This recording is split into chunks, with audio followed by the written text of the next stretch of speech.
全球广播通报公告：龙国99号选手方明阵亡，次数排名163分133。我们要成为下一个被淘汰的国家了吗？怎么回事？信号断了吗？难道是龙国100号选手任意直播开启？这是什么开局？棺材，我没看错吧？别人木筏渔船，我们龙国选手开局一口棺材。这是落地直接埋了，游戏是不是搞错了？惩罚模式吗？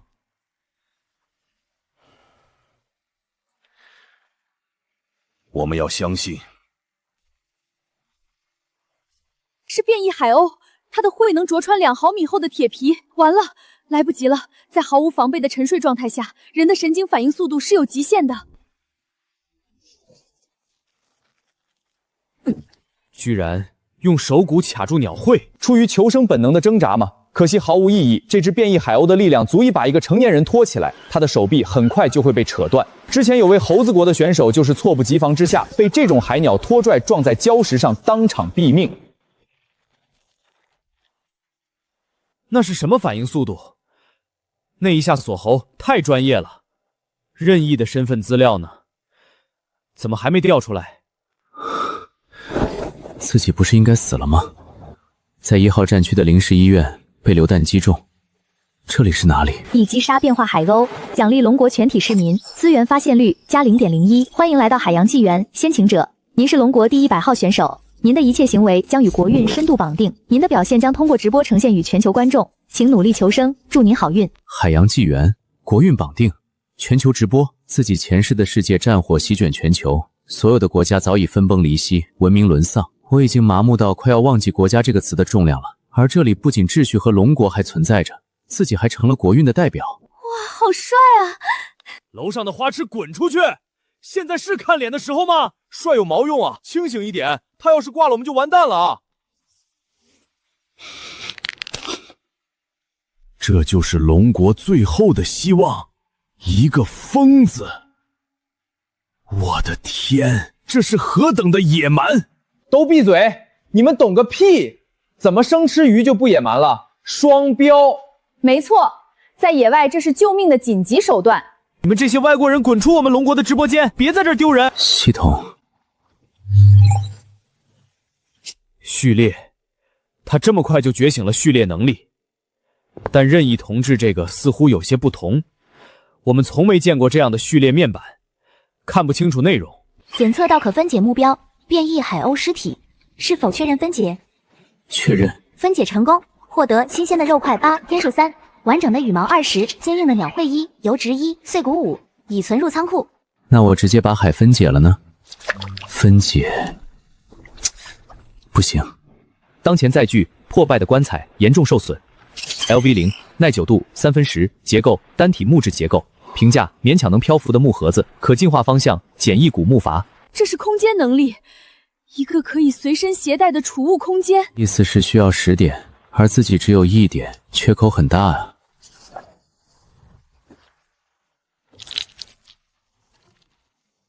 挂起来，这是要风干？为什么不直接吃啊？刚才不是还喝血了吗？生肉晾干卸再食入，会安全很多。我是医生，刚才情况紧急。为了补充水分和盐度，少量饮用新鲜动脉血是不得已的选择。各位千万不要效仿哦。他说的对，这位同志的知识储备和心理素质都远超我们想象。而且他知道自己在被直播，这是在安抚我们，告诉我们他很专业，让我们放心。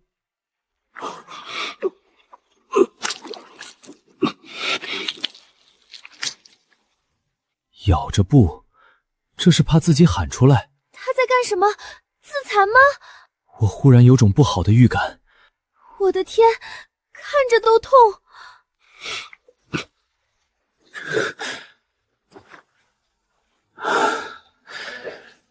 坐在这里干等，肯定等不来猎物和物资，能做的暂时都做了，可这口破棺材该怎么动？报告，是樱木筏，人数1，挂着樱花国的旗帜。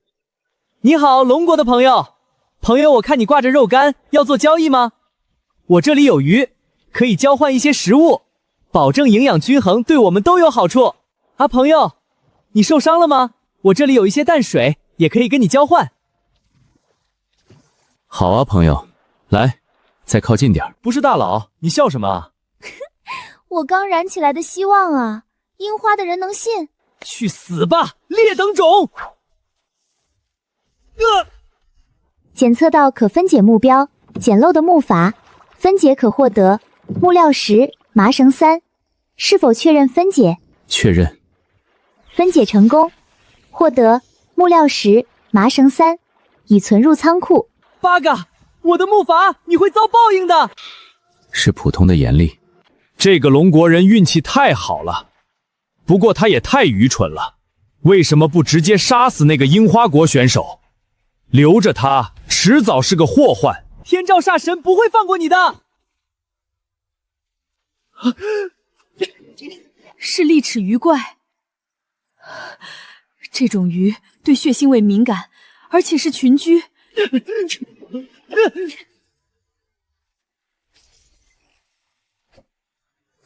食物这么宝贵，怎么随便浪费？脸还没被打够，看不懂就闭嘴！这他妈是在打窝吧？任意大佬还是个钓鱼佬？但没钩啊，没钩怎么钓鱼？耍猴呢？你已击杀利齿鱼怪，获得进化点1。全球公告：龙国100号选手获得进化点1，奖励龙国全体国民体质加0.01。某医院重症监护病人的生命体征出现同步小幅回升。中海市人民医院一名植物人出现脑电波活跃迹象。可进化方向：简易古木筏，进化需求：木料10%，完整生物骨骼，进化点11%。现在就只差最后一项，完整生物骨骼了。好像系统分解出来的都是碎骨，那得找个大家伙杀了才行吧？这条件也太苛刻了。唉，大哥，你看情况就是这么个情况。这茫茫大海，你一个人也孤单。但如果咱们的船能升级，到时候小弟吃肉，必然给你上猪高香。再说，与其跟着破棺材一起沉底，不如跟着我变成巨轮，变成航母。到时候我的荣耀，也就是大哥你的荣耀。进化需求已满足，是否开始进化？确认进化。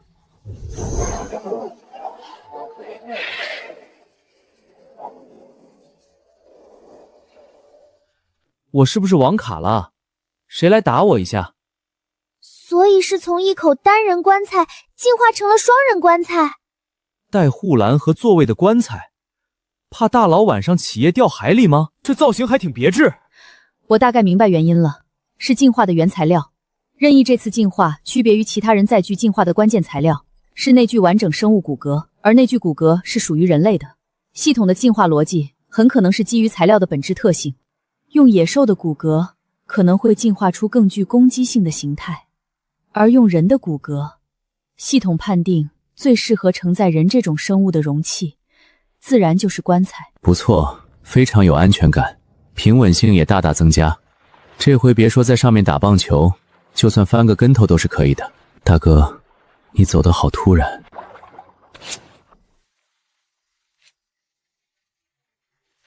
这是要做装饰品吗？给新棺材挂彩？李教授，这又是什么名堂？真是装饰吗？你别说，还挺好看。他在收集淡水。用羽毛怎么收集淡水？这天上也没下雨啊。是露水。夜晚海上的温度会下降，空气中的水汽会在冰冷的物体表面凝结成露水。羽毛有巨大的表面积和极强的吸附性，把羽毛铺在船上是为了收集船板上凝结的露水，而这些挂起来的羽毛还能收集到随风飘过的水汽。等到明天清晨，他只需要把它们取下来一拧，就能获得干净的淡水。好像是火光。正前方距离估测3到4公里，发现热源信号，确认来源是汉斯猫国33号选手克劳斯·施密特。根据资料，他是一名机械工程师。天哪，克劳斯要死了吗？那是什么怪物？他把桅杆点燃了，他是想用火吓走那东西吗？这汉斯猫国老碰上了大家伙，看样子是活不成了。任意同志如果能获得火种，他的生存能力将得到质的飞跃。救命！有没有人救救我？丽娜，对不起，哥哥没法治好你了。丽娜，我是看到来接我的死神了吗？评估完毕，值得投资。死神吗？怎么好像是个亚洲人？我可以救你，但有个条件，活下来之后你得听我的，我说什么你做什么。我克考斯施马特，接受契约。这难道是欧洲人独有的仪式感吗？不过答应了就行，反正口头约定在这种地方也没什么约束力。把它拆下来，要快！我用双榫铆把桅杆加固在了这艘木筏的中心支柱上，拆掉它，木筏会散得更快。散得慢就不是散了。一会儿等那东西的头出来，用这个戳他眼睛。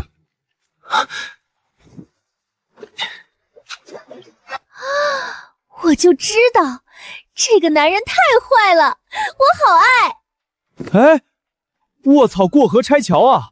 不对，这是上船拆了桅杆就走了。这就对了，可别让我失望啊！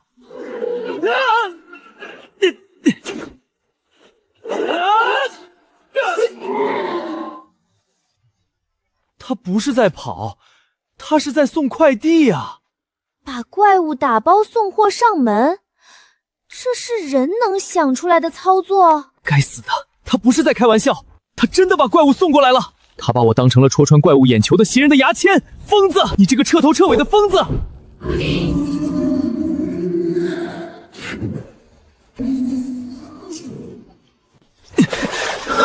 警告，载具受到剧烈撞击，耐久度-25%。靠！大佬肯定是在为那个汉斯猫国选手的死而自责。这才是我们龙国人的风骨，仁义。可惜了，多好的一个机会！不，还有机会。是否确认分解？确认。不是，大佬你在干嘛？打扫卫生吗？强迫症犯了，看见垃圾就想清理。你们懂什么？这叫颗粒归仓。咱们棺材哥多勤俭持家。分解成功，获得木料层2；分解成功，获得木料层1。救命！救命！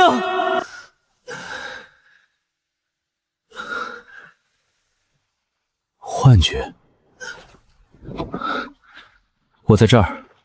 汉斯猫国老没死，看来自己的投资还不算打水漂。通知外交部，准备和汉斯猫国谈深度合作的细节。无论我的动机是什么，这份恩情汉斯猫国必须接，也必须认。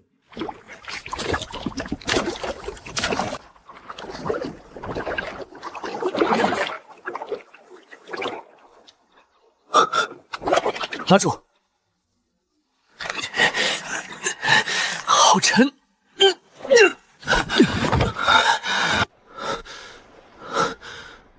检测到可分解目标，加固的木料，分解可获得木料层3，铁钉层2。是否确认分解？确认。神迹吗？还是魔术？是不是表现得太急切、太冷血了？人才刚上来，转头就把人家的船给销毁了，这行为确实有点不近人情。你还好吗？有没有哪里受伤？朋友，别这样，有点假。神他妈的仁义，仁义的刺客！我仁义哥不是腹黑，他是真的心黑啊！笑死我了！你看那汉斯猫老的表情，他一定在怀疑人生。这孩子还真是体贴啊！现在有点明白为什么任意能在那样的环境里表现得这么滋润了。这种精神状态确实遥遥领先。你的意思是你能修理木制品？是的 ，LV0的铸造师序列能够对基础木质结构进行认知和修复，只要有足够的木料。这艘船，这些是骨头，人类的骨骼。没错，它的原材料来自我的前任队友。前任队友？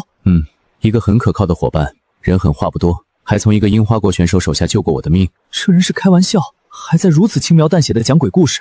不过这人绝对干得出来这种事。你把他们分解了？没办法，为了生存，而且这也是他的遗愿。他说与其沉到冰冷的海底，不如融入小船变成航母，和我一起去征服海洋。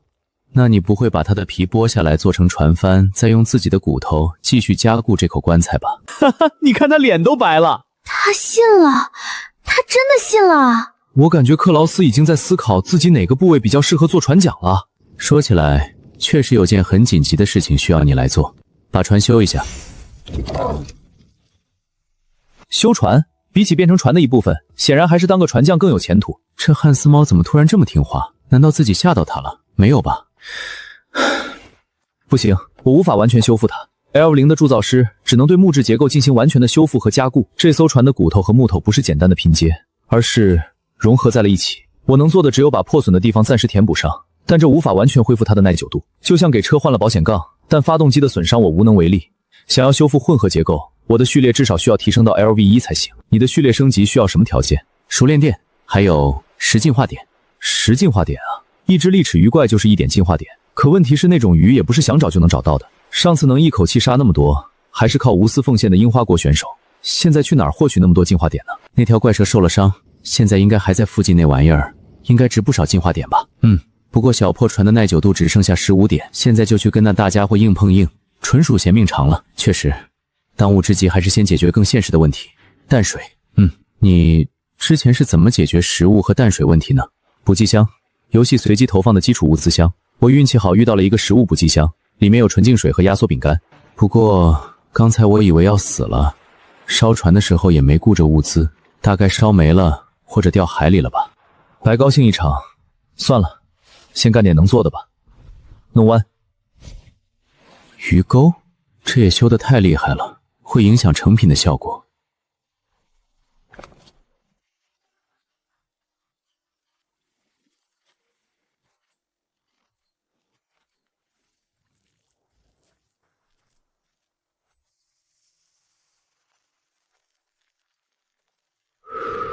大佬终于不用啃生肉干了，太好了！这是猛男干的事，虽然用的美棒4说5入就是钻木取火。有了火，生存的概率就大大提高了。火代表着人类开始利用工具改造环境，这是文明的基石。火可以征收淡水，可以杀死寄生虫和细菌，可以制造碳粉，用来制作简易的净水装置或是处理伤口。铁锈影响了它的韧性，如果钓到太大的鱼，有可能会断裂。手艺不错啊，手艺不错。那条怪物它还活着，会不会被吸引过来？应该不会。你戳爆它那么多眼睛，它短时间应该更加惧怕光和火了。当然，这里毕竟不是蓝星，不能用常理推断。它要是真找上门来，那么大个家伙，应该值不少进化点吧？刚把我吓个半死，结果大佬惦记上人家的进化点了。别胡说，可能还有人家的皮、人家的肉、人家的骨架。真是大言不惭，侥幸逃了一次，就以为自己能猎杀那种级别的怪物了吗？无知的龙国人！要不是对方，我现在已经尸骨无存。丽娜，如果他看到哥哥这副狼狈的样子，一定会毫不留情地嘲笑我吧？只能修成这样了，够用了。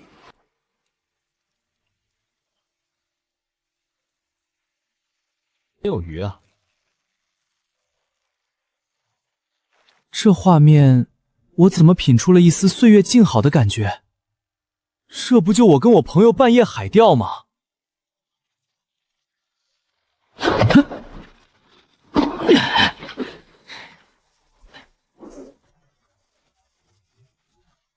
哦，这不就带鱼吗？好家伙，这带鱼成精了，看起来好凶！大佬快盘它，清蒸还是红烧？这鱼怎么有点眼熟呢？你已击杀变异带鱼，获得进化点1。全球公告：龙国100号选手5进化点国运奖励结算中。为什么不直接分解掉？浪费，利用率太低。鱼骨能煲汤，鱼皮可以熬鱼皮胶，还可以提炼鱼油，这叫物尽其用。好像钓到东西了。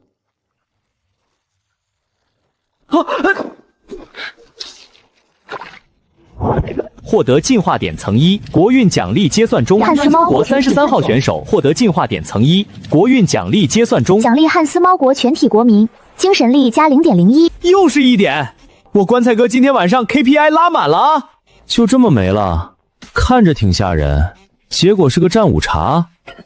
唉，哦，上帝，我们得到了精神力奖励。这个龙国人是个守信的人。西巴，真是恶心。分解，检测到可分解目标变异尊海鞘残骸，是否确认分解？确认。是否消耗素材解锁该模块？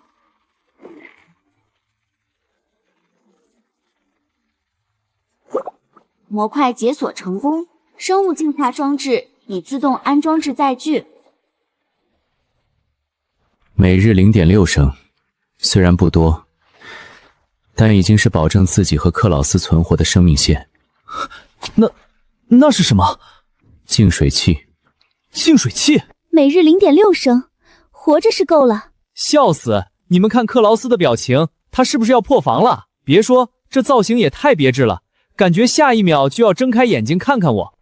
如果我没看错，那应该是竹海狸的变异体，一种常见的海洋无紧身滤食性动物。它的过滤系统效率极高，甚至能过滤细菌和微塑料。就是效率有点低，不过以后总有机会升级的。清点了一下仓库的物资。新鲜海鸥肉、坚硬的鸟喙、碎骨、破损的麻绳、麻绳碎布、木料破碎的截肢、进化点。现在的问题是，木料只剩下3单位了，为了修补船和生火消耗不少，剩下的这点别说升级载具，都不够再修一次船的。在这茫茫大海上，木头比黄金还难得，看来在遇到下一个好心人之前，不能再随便生火了。正好在熄火之前把食物的问题解决了吧。会做饭吗？当然，丽娜总是说我做的菜是世界上最好吃的。丽娜？我妹妹，她以前很挑食，但从来不会剩下我做的饭。我怎么有种不好的预感？汉斯猫国的食谱，楼上的，你说的是不是土豆配香肠啊？香肠配土豆，香肠配土豆泥，还有酸菜，别忘了酸菜。那就拜托你了。可惜没有酸黄瓜，如果有酸黄瓜和土豆就完美了。酸黄瓜，还有面包屑，再配上酸奶坛油或者芥末酱。我们这是在海上，我知道。笑死我了！没有酸黄瓜的人生是不完整的。我就说嘛，汉斯猫国人做饭离不开那几样：没有盐，没有胡椒，也没有柠檬汁，那怎么去腥？直接烤，真遗憾。处理鱼的手法很讲究，就是那一丝不苟的态度和看鱼的眼神，就像看等待加工的工业零件。这是在做饭吗？你平时在家都做什么菜啊？土豆炖牛肉，香肠配土豆，酸菜炖肘子，髓鱼饭。丽娜最喜欢吃的是土豆泥加很多洋葱和酸黄瓜。你们吃不吃清蒸鱼？清蒸鱼腥味不会很重吗？可以用葱姜去腥。我只知道用柠檬，还有酸黄瓜。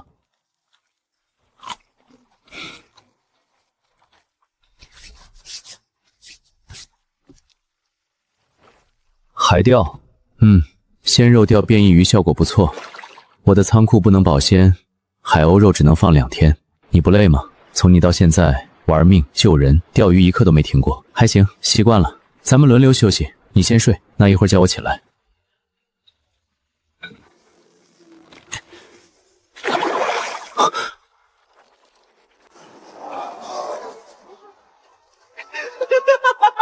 笑死我了！这么大动静就这？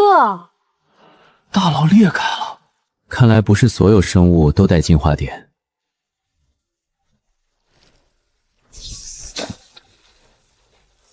漂流瓶里好像有什么东西，不过黑灯瞎火的根本什么都看不清。算了。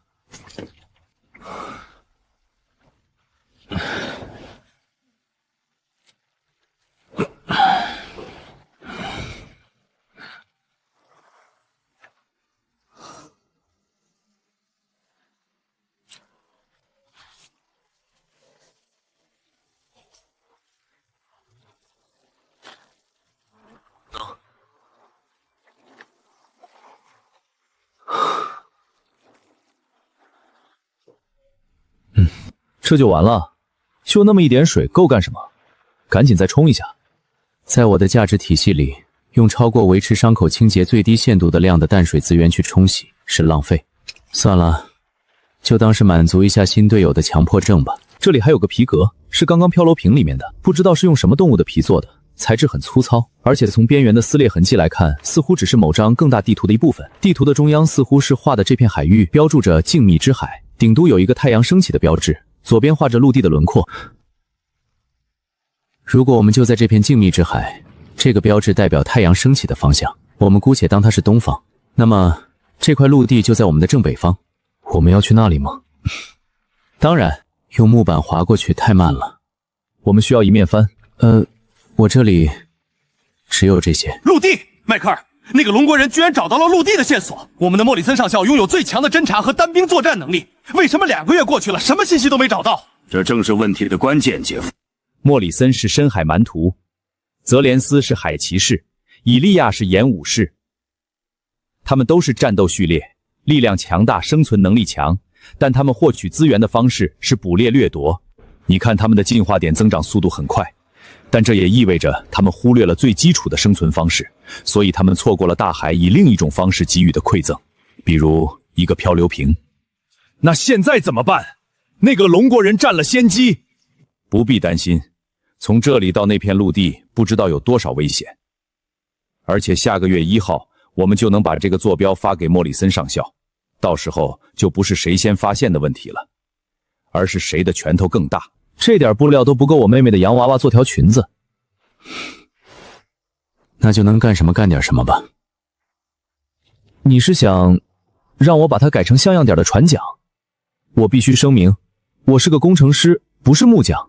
既然船帆暂时没着落，那就看看能不能再捞点进化点，顺便看看能不能再钓上点别的惊喜。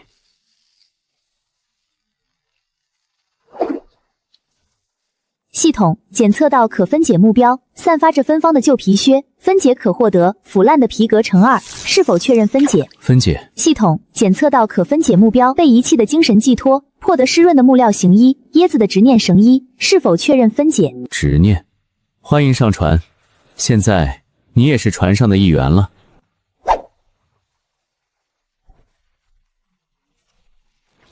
是大家伙，这东西左冲右突的，力气不小。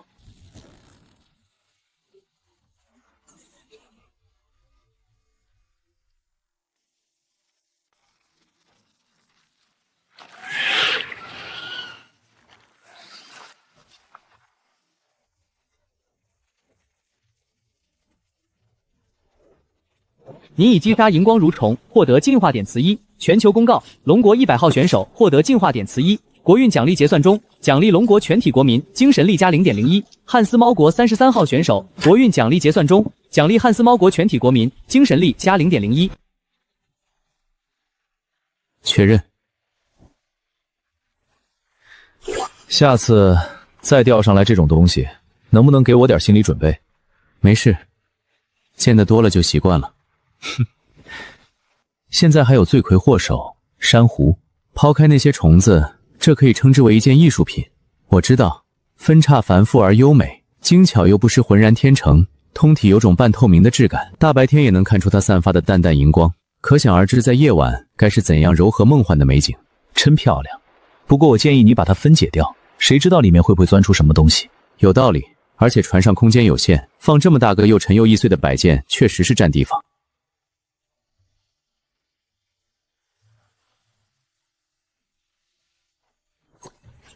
海洋之心，这个材料名字听上去挺唬人，不过后面那个仿是什么鬼？分解。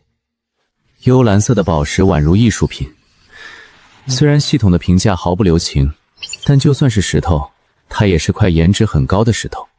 也许以后可以把它镶在船头或者船桨当个装饰品。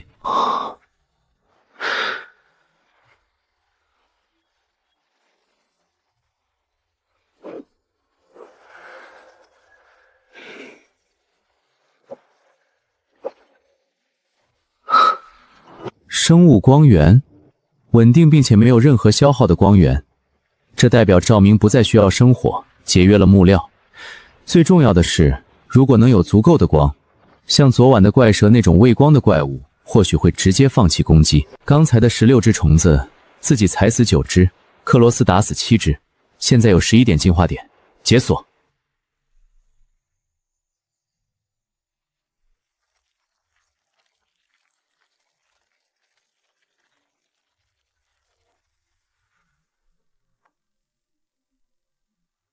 我就知道会这样。凡事要看积极的一面，至少以后晚上活动不用生火了。确实是方便很多，你说的对。船桨怎么样了？凑合用吧。这哪是凑合，简直是艺术品，远超我的预期，克劳斯先生。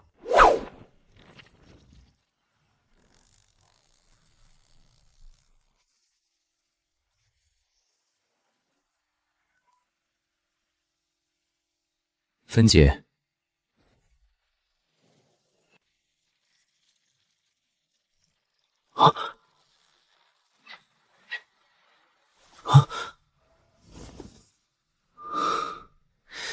这都什么玩意儿？今天还能不能吃上饭了？你真的很喜欢钓鱼，你不懂，这是一门学问。今天钓上过鞋子、椰子和虫子的麻绳，或许今天的运气已经用完了。你看那边，捕静香，很像。等等，怎么了？难道你想留着它当储物柜或是救生船？芬姐，这就是龙国的运气，这么珍贵的物资箱就开出来这么一根鱼竿。看来盖亚的意志是公平的，他给了那个龙国人一点线索，也给了他一个玩笑。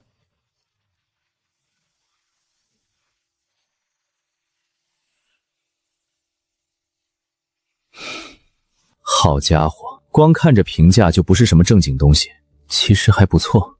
刚才那个箱子分解出来5单位木料和12根铁钉呢，还有那个降落伞，不是正好可以拿来做帆吗？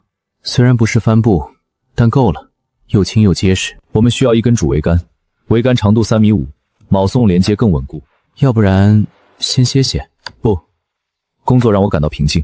不歇就不歇吧，正好自己也想试试新鱼竿，手痒。这片海底下是不是有个乱葬岗啊？今天主营业务是考古，这回的东西像石头似的，不游动，但是很沉。是怪物吗？不像，有可能是个宝箱。真的很特别，先是鞋子，然后是椰子，现在是行李箱。扔了吧，要是以前自己可能就直接分解了，但是我们的船还要进化。从破损的棺材进化到小型古木棺的核心材料就是完整的生物骨骼，下次升级很可能还需要，可以先留着它，等到下次升级。任意，我是个崇尚科学的人，但是这叫落叶归根，我只是想给他一个家。这么大，再放就不新鲜了，烤了吧，直接丢进去，壳会焦。甲壳类生物的蛋白质凝固点很敏感，这样慢火烤才能锁住水分。哪怕是在海上，也要保持烹饪的严谨。刚才谁说我们只会煮土豆的？上帝啊，你看那个翻面的频率，简直像是在操作精密机床。好了，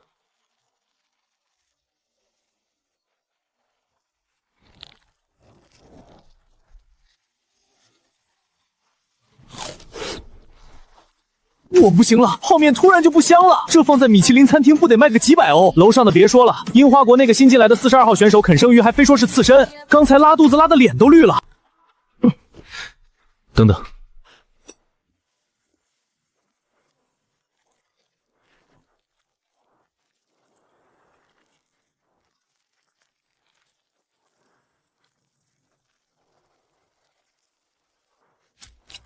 我现在真的相信你是医生了。只有解剖过无数生物的人才能这么熟练。刚才那一下，你是切断了他的韧带，有什么必然联系吗？这是我们龙国人的基本技能啊！没有什么甲壳类生物能带着尊严离开饭桌。神特的种族天赋，确实，在我们这儿吃螃蟹不用钳子，那是基本操作，牙好就行。想起以前去海边，隔壁桌大哥吃剩下的螃蟹壳还能拼回去，那才叫绝活。这是我进游戏以来吃的最像样的一顿，以后会有更好的。这东西磨成粉可以应急补钙，用于伤口还能抗菌止血，促进愈合。以后有条件了还可以做牙膏用。你要把它当纪念品？不，拿来当汤锅。等我钓上来鱼了，煮个鱼汤。等等，它的材质接火烧会变脆碳化。刚刚都烤那么久了也没事，先用着，漏了再说。感谢谢兄为我们的航海事业添砖加瓦。还能这么玩？这锅看着就很鲜啊！废物利用这块算是让棺材哥玩明白了。拿受害者的遗骸煮他的邻居。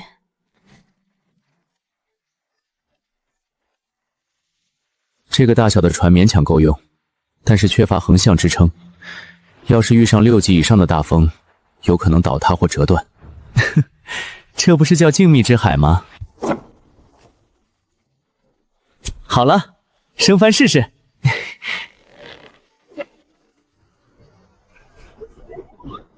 这造型太特么艺术了，带着问号去流浪，这特么是个任务 NPC。载具：小型古木棺 LV1， 状态：扬帆起航，航速提挂件，令人困惑的软帆，新增挂件，令人困惑的软帆。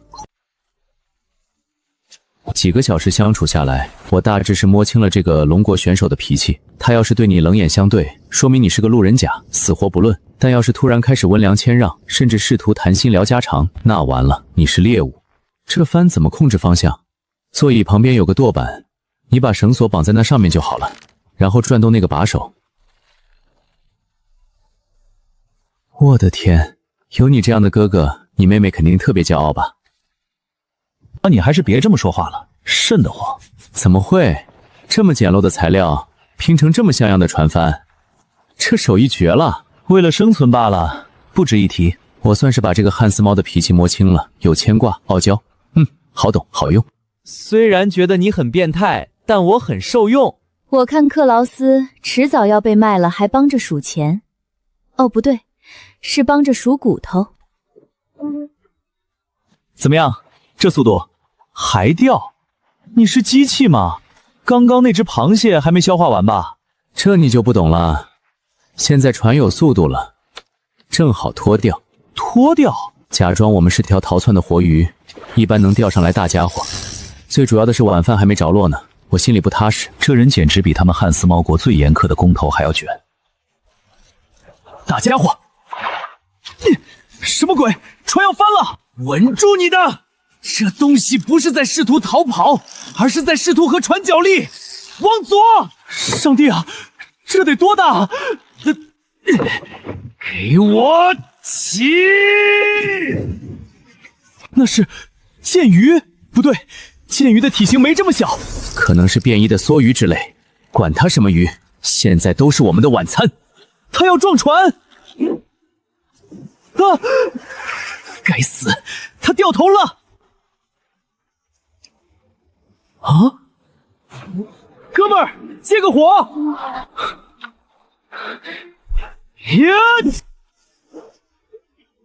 这一棒子，我就问你多少年的功力？骷髅兄，虽然我不是人，但你是真的狗。别愣着，那鱼只是晕了，醒过来就麻烦了，过来帮忙。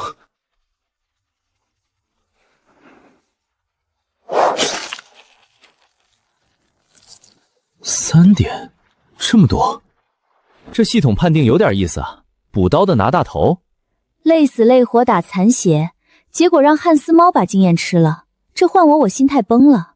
你看克劳斯的表情，好像不是高兴，都要吓尿了。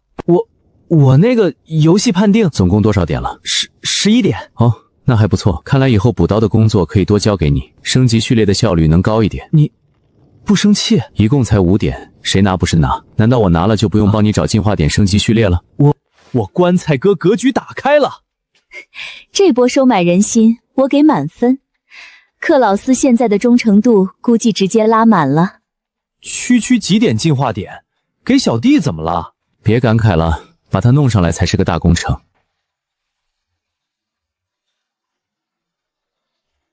1、2、3，停！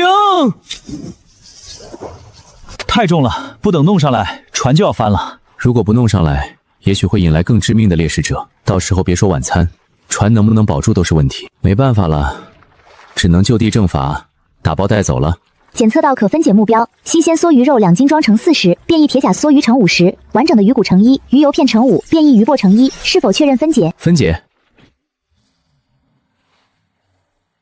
新鲜梭鱼肉2斤装成40，这也太黑了。这条鱼看体型怎么都得300斤往上，经系统8层皮就剩80斤了。虽然它的名字叫铁甲梭鱼，但不至于鳞片加骨头加内脏占了200斤吧？中间商赚差价也不是这么个赚方法啊！算了，看看其他物品吧。这是那条怪鱼的掉落物吗？刚才在水里看还没觉得很夸张，现在拿在我手里，简直就像把钢铁做的短矛，这手感扎实的让人十分心安。变异铁甲梭鱼长叶，等级 Lev 2，硬度高。评价：大自然的鬼斧神工，为了贯穿猎物而生。PS 建议不要拿它剔牙，除非你想给自己开个脑洞。好东西，如果能加个防滑手柄，就可以当做近战的利器了，肯定比骨头好用得多。铁甲鳞片虽然它没能防住你的闷棍，但这不代表它不够硬。如果你想用它做件比基尼，我也没意见。硬度跟低碳钢差不多，但韧性更好。要是串起来做2个护腕或者盾牌，你要去演大片吗？神奇男侠，这是防御，防御。格局小了，给船嵌上呢。天才。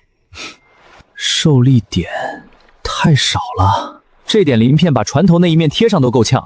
如果贴得稀稀拉拉，起不到防护作用不说，还会徒增船体的重量。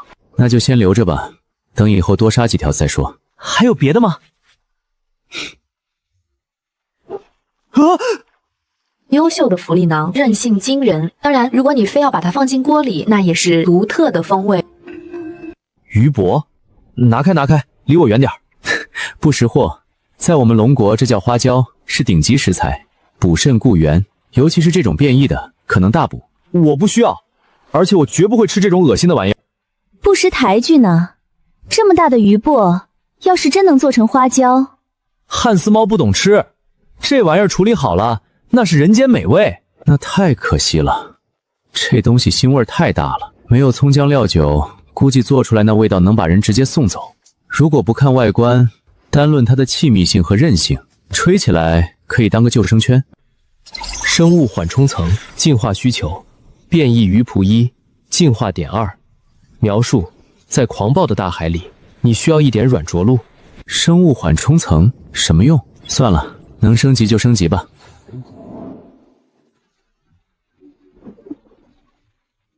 原本硬邦邦的棺材板竟然有弹性了，感觉就像铺了一层塑胶。进化成功，新增模块生物缓冲层 L0， 功能吸收30%的海浪冲击，并在船体受到撞击时提供反震保护。评价：就像踩在巨人的肚皮上，如果半夜听到心跳声，请不要惊慌。这触感，原本随着波浪起伏而产生的颠簸，确实变得柔和了不少。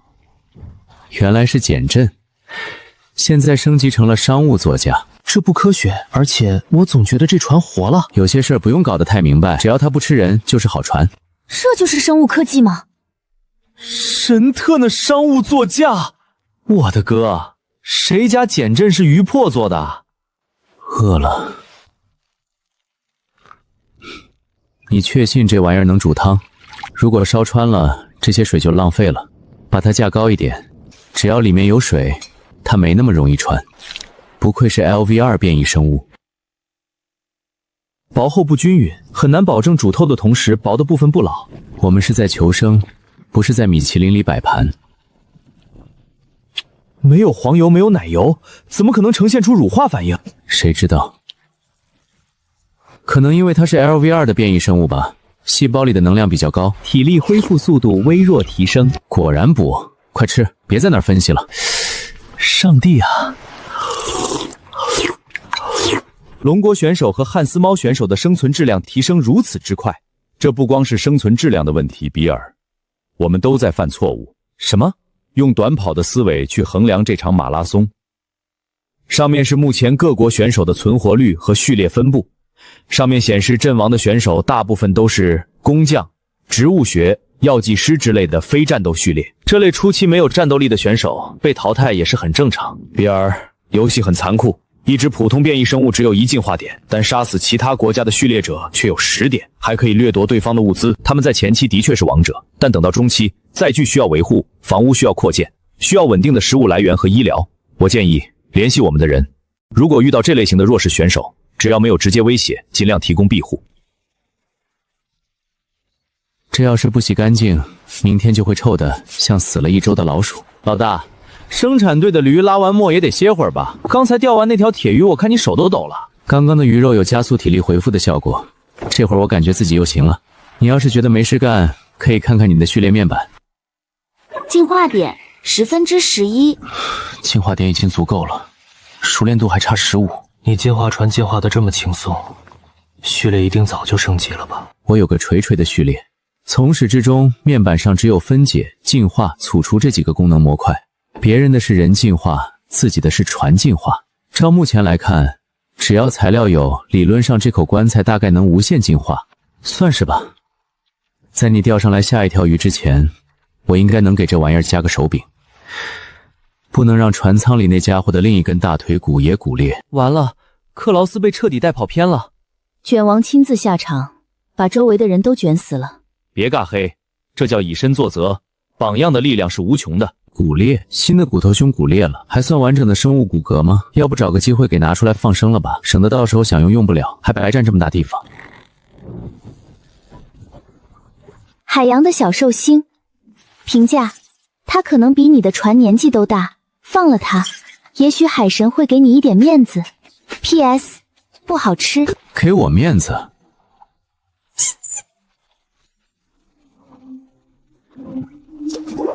这么小一只，就当是积德了。哼。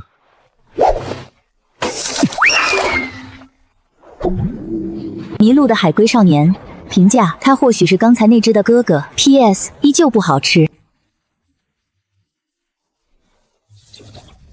这片海域的含盐量可能出了点问题，不然没办法解释。叛逆的海龟青年，他可能是来找刚刚那两弟弟的。PS， 又老又硬。帮个忙，这龟扑腾太厉害，我一个人有点吃力。我不理解，我们是碰到海龟迁徙了吗？也许是葫芦娃救爷爷，来一个送一个。什么？一种神秘的东方战术，打了小的来老的。还要钓？事不过三，后面肯定不会有了。笑死我了，一家人整整齐齐呗。大佬是来查海龟户口的吗？接下来是不是该到爷爷了？看来海龟爷爷是不会来了。收了吧，来试试新武器。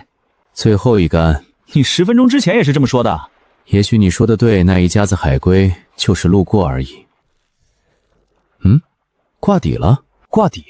这里深度至少在2000米以上，怎么挂底？船仍旧在缓缓向北飘。按理说，如果下面挂了动不了的东西，鱼线应该会随着船的移动而逐渐倾斜。可现在，下面的那个东西正以我们完全同步的速度一起移动。不然切线吧。好像有东西上来了。我的上帝！我操！海龟爷爷真的来了，这体型！别闹，你看那双眼睛，蠢萌蠢萌的。按常理来说，海龟性情温顺，不要攻击它，它把饵吃了，所以它现在上来是为了让咱们再给它续上。试试就知道了。它这是把咱们这儿当自助餐厅了吗？检测到可分解目标，半升的高浓度铜矿石，分解可获得铜矿池2，是否确认分解？分解成功，获得铜矿池2，已存入仓库。这笔买卖划算到天上去了。喂它，慢慢喂，别停。现在老大，那不是甲板，快回来！分解。克劳斯，你不是想救你妹妹吗？只要让汉斯猫国全民的精神力进化就行了。1点进化点只能带来0.01的增幅。想要达到进化的程度是什么概念？你知道你在说什么吗？知道。所以我们光活着不够，还要赢。如果没有这场突然降临的海洋纪元游戏，这个蓝星大概会因为资源枯竭，走上他所在的蓝星的老路。活着只是基础，赢得资源，赢得进化，才是自己和身后10几亿同胞的目标。分解。老哥稳住，别薅秃了啊！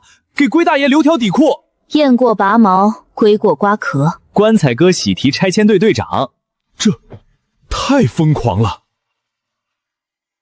他把一头巨兽变成了私人矿场。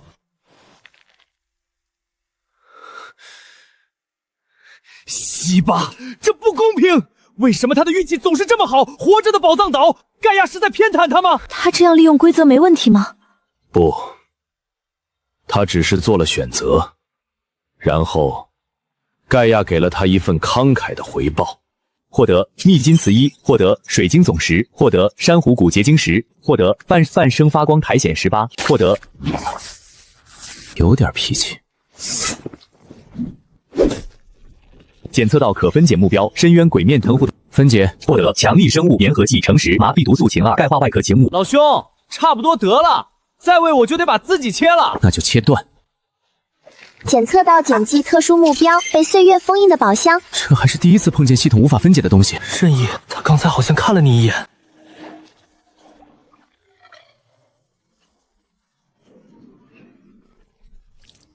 上帝啊，他吐了！这可能是给你的小费，感谢你的投喂。给你，我得去清理裤子，谢了。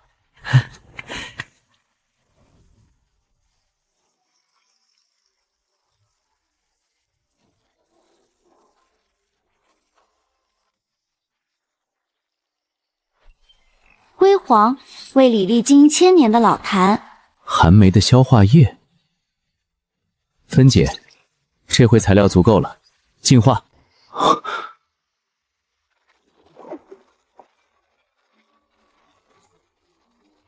进化成功。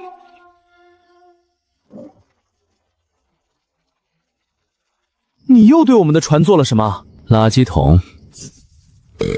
生物进化装置效率提20%，持续时间2小时。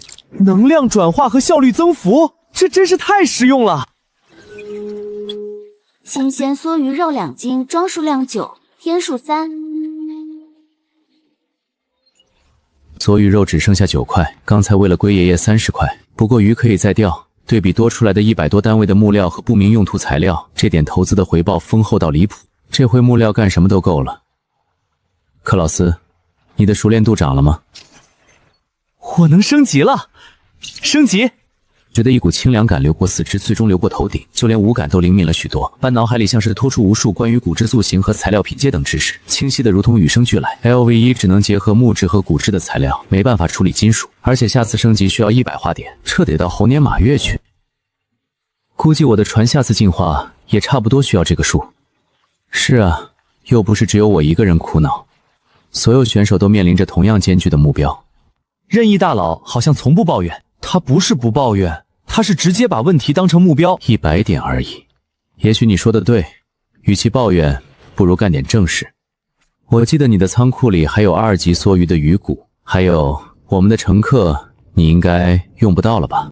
我还记得刚遇到任意的时候，克劳斯连摸一下骨头都嫌晦气。近墨者黑啊，这就是传说中的人传人现象。哥们儿，你在船上躺也是躺，融入船里也是躺，参与感强了还更安全。这回可算知道前队友是怎么回事了。自己把原材料的东西都搬了出来，木料、珊瑚、梭鱼骨头、固化外壳，还需要什么？够了，太够了！需要我帮忙吗？不需要，看着就行。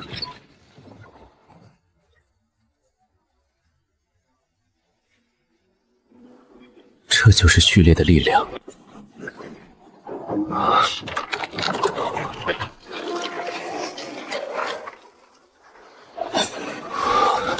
完成了。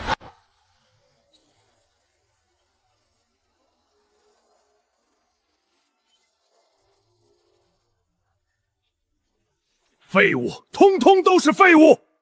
你们之前给我的报告里是怎么写的？生活序列前期作用有限，无需过度关注。仅仅一个 LV1 的铸造师，能把船改造成这样，这叫作用有限。迈克尔先生，我们的分析没有错。LV00 的铸造师作用的确非常有限，是汉斯猫国的克劳斯本身作为顶尖的机械工程师，动手能力远超常人。更关键的是那10进化点，对于任何非战斗系列的选手，想独立获得这么多进化点是不可能的，他们连自保都困难。我只要结果。既然铸造师这么有用，那就去给我再找一个出来。阿兹国的72号选手西塔，他的序列也是铸造师。很好，立刻联系辛德利，告诉他们，想要在接下来的清扫中活下去，下一次联络选手的时候，让西塔小姐知道自己该做什么。是，莫里森上校会很高兴拥有一位专属后勤的。夜里海风变大了些，但改装完毕的船实在争气，特别是半下沉式的休息区，简直就是船上的黄金地位。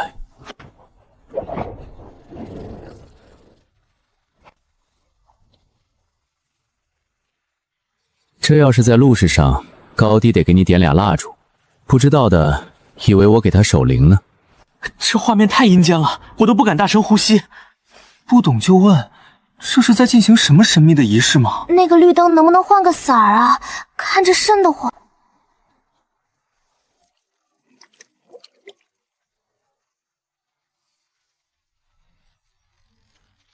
幻彩纸片鱼，极致的华而不实，除了好看一无是处，没毒但也没肉。获得发光的生物睡液挺衣。之前为龟大爷耗光储存，总不能把克劳斯切片喂了吧？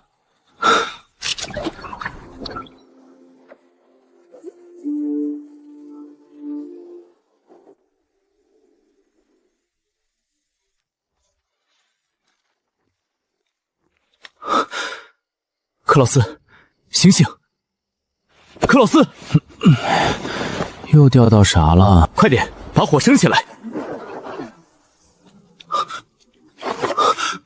我的天，这什么鬼天气？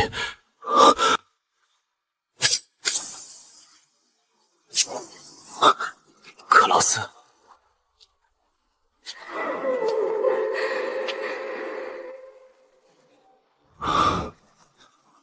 在那边。救命！救救我！我的船要沉了，请帮帮我，让我做什么都可以。这妥妥的恐怖片开场啊！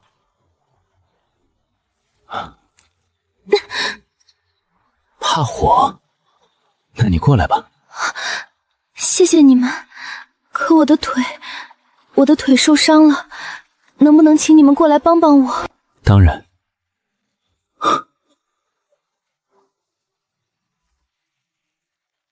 小心点儿。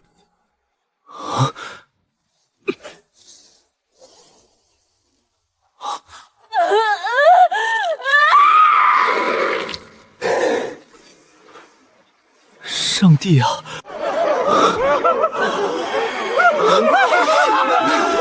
假的，琳娜不是深海进取症，你醒了。跳下去，只要跳下去就安静了。克劳斯，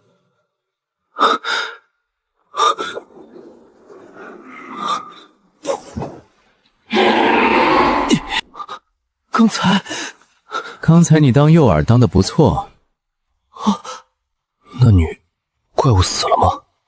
应该没死，不过肯定刺中了。我在毛上涂了鬼面藤壶的麻痹毒素。麻痹毒素，遇到不听话的病人可以考虑用这个，唯一的副作用是他们可能会睡到下辈子。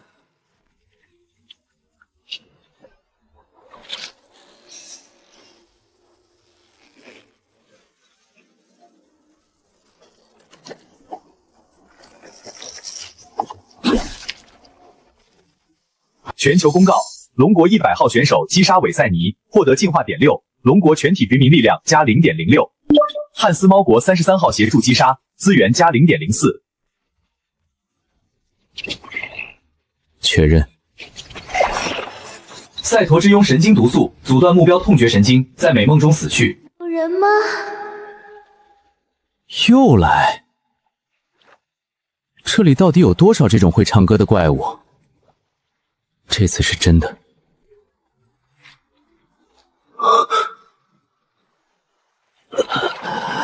水，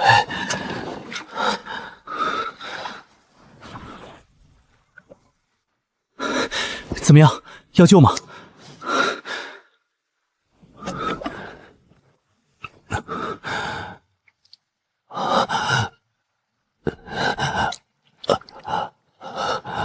慢点儿。谢谢。他活过来了，得给他弄点吃的，鱼汤，鱼汤就不错。他死了，但他刚还喝了水，还说话了。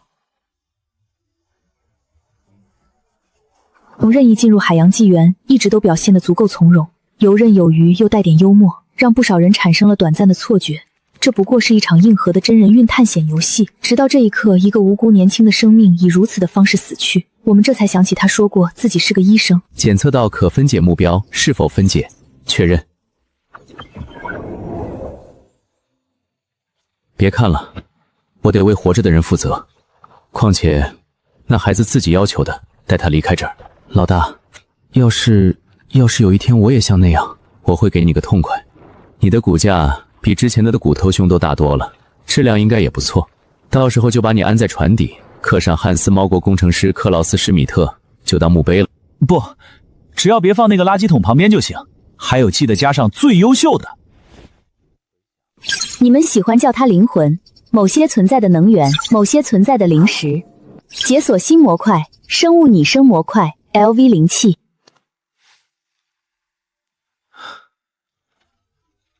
Verdammt！ 能不能把它关了？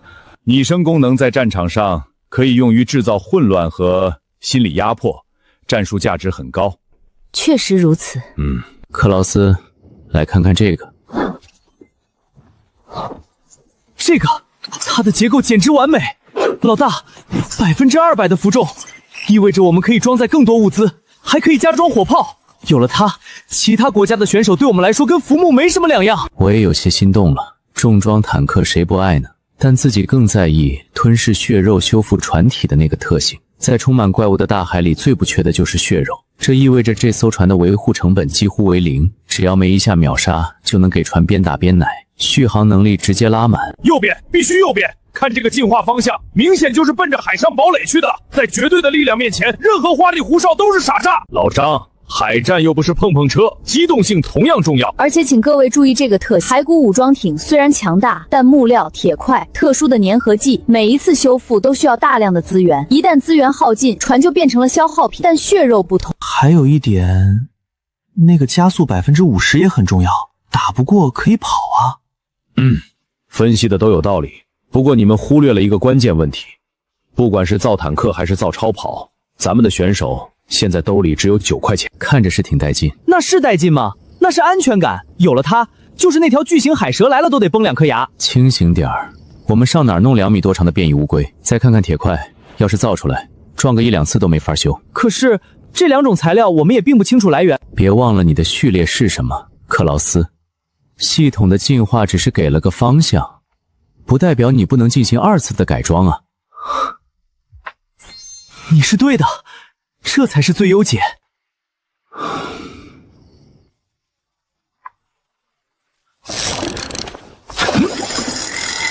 空袭，隐蔽！早，这起床号也太豪华了，至少不是那个怪石雕叫醒你。上钩了。我的天，这是灰姑娘撂下的吗？确实很漂亮。检测到可分解目标，是否分解？分解。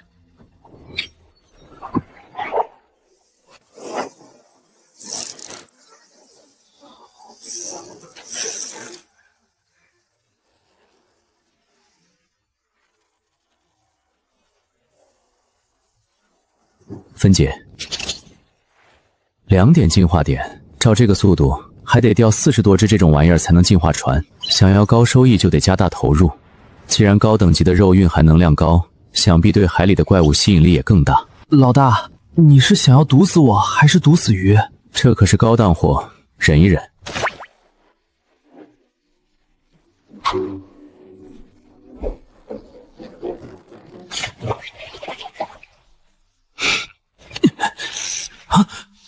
搭把手，这力道比那条梭鱼还大。别愣着，送上门的进化点。去死吧！离我远点儿！左边有东西爬上来了，船要撑不住了，他们太多了。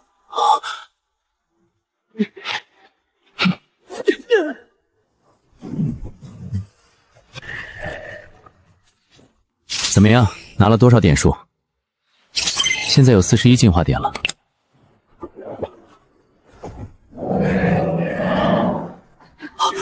这鬼东西！别紧张，你看，他不是冲着我们来的。我们趁着这时候快走吧。你说他能值多少进化点？老大，我不觉得他咬我的时候，1吨咬格力和10吨有什么区别。富贵险中求，你该不会是想……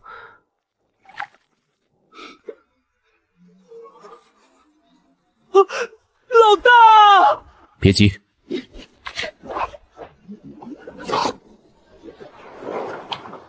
成功了，试试。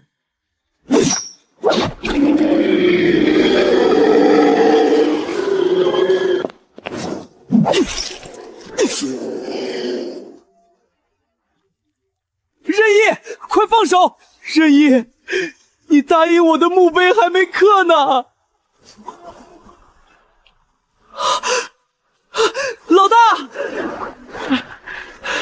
克劳斯，你猜那头鲨鱼给了我多少进化点？赶紧把湿衣服换下来，就算100万点人没了，也只能留到去下面慢慢花了。55点，我现在总共有108进化点，挺好，挺多。满足进化条件，是否确认进化？确认。进化成功，中型古木棺 LV1 升级为幽灵古艇 LV2，特式噬肉修复幽灵航行。评价：优雅的死亡艺术品，它会悄无声息来到你身边，然后告诉你你的快递到了。惊喜吗？还生气吗？进去看看。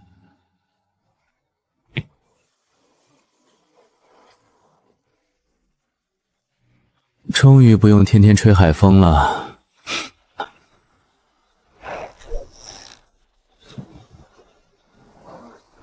新鲜的海胆，早餐有着落了。分解。检测到可分解目标，是否确认分解？分解。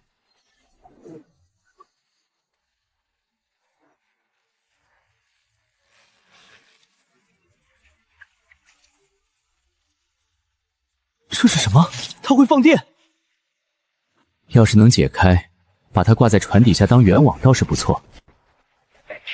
老大，这是生物，又没有开关。确实，对于没有自主意识的生物，可以直接进行分解。分解成功，获得生物电线体2，高导电神经属20。这玩意儿能吃，还是算了吧。确认进化。太美了。它让我想起了一种深海的生物，而我更关心实际的参数。打开面板，生物光能模块，功能提供可调节的持续照明。该死的太阳，我的皮肤都要裂开了。救命啊！救命！我是棒子国的43号选手金修贤，请你们救救我！老大，有人在求救。那我们要不要过去看看？那人鬼哭狼嚎的，周围确实有几条凶狠的鱼在围攻。我们船上有红十字会标志。只要你们救我，我的物资都可以给你们。这个还挺好看，粘船墙里当装饰。这两个混蛋，我没耐心了，我快撑不住了。龙国这边都在幸灾乐祸，等着看我怎么戳穿他。这演技不愧是专业的，演得过了。要不要把人捞上来？捞他干什么？他又不能吃。这条靠过去点，这条最肥。哼！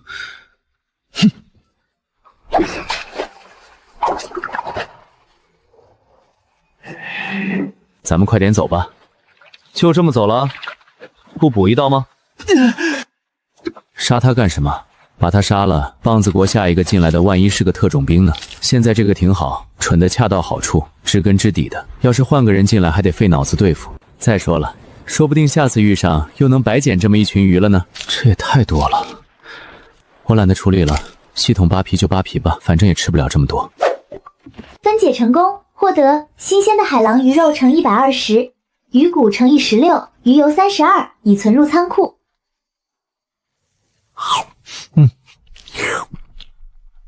怎么了？不合胃口吗？很美味，但如果能配上黄油和柠檬汁，哪怕能有点盐也行啊。我遇到过个人，能凝结出来盐刺，他死之后，盐刺变成一堆盐粒了。那是盐武士序列，盐武士，对，他们的能力就是从海中凝结出各种形态的盐晶。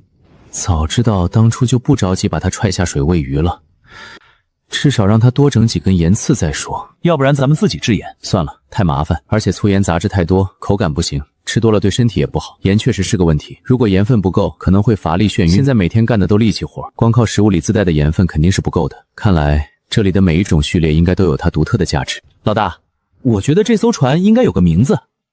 不是有吗？幽灵古艇。不，我说的是我们自己起的名字，比如复仇女神号或者深渊之眼之类，听起来比较有气势的。要不叫升官发财号？棺材哥的品味一如既往的稳定，升官发财号够吉利，我投一票。怎么了？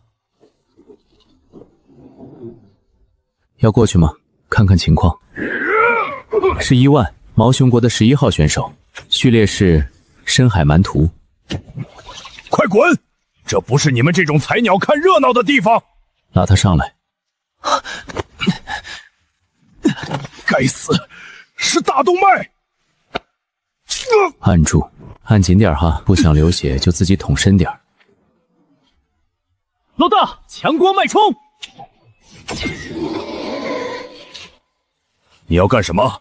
没麻药，你忍着点。我操！用鱼钩缝合，光是看着我的腿已经开始疼了。怎么惹上那大家伙的？也是晦气。我在海底发现个沉船，想下去捞点东西，没想到那是螃蟹的老巢。压住伤口，不用太用力。谢了。不客气，我是医生，救死扶伤应该的。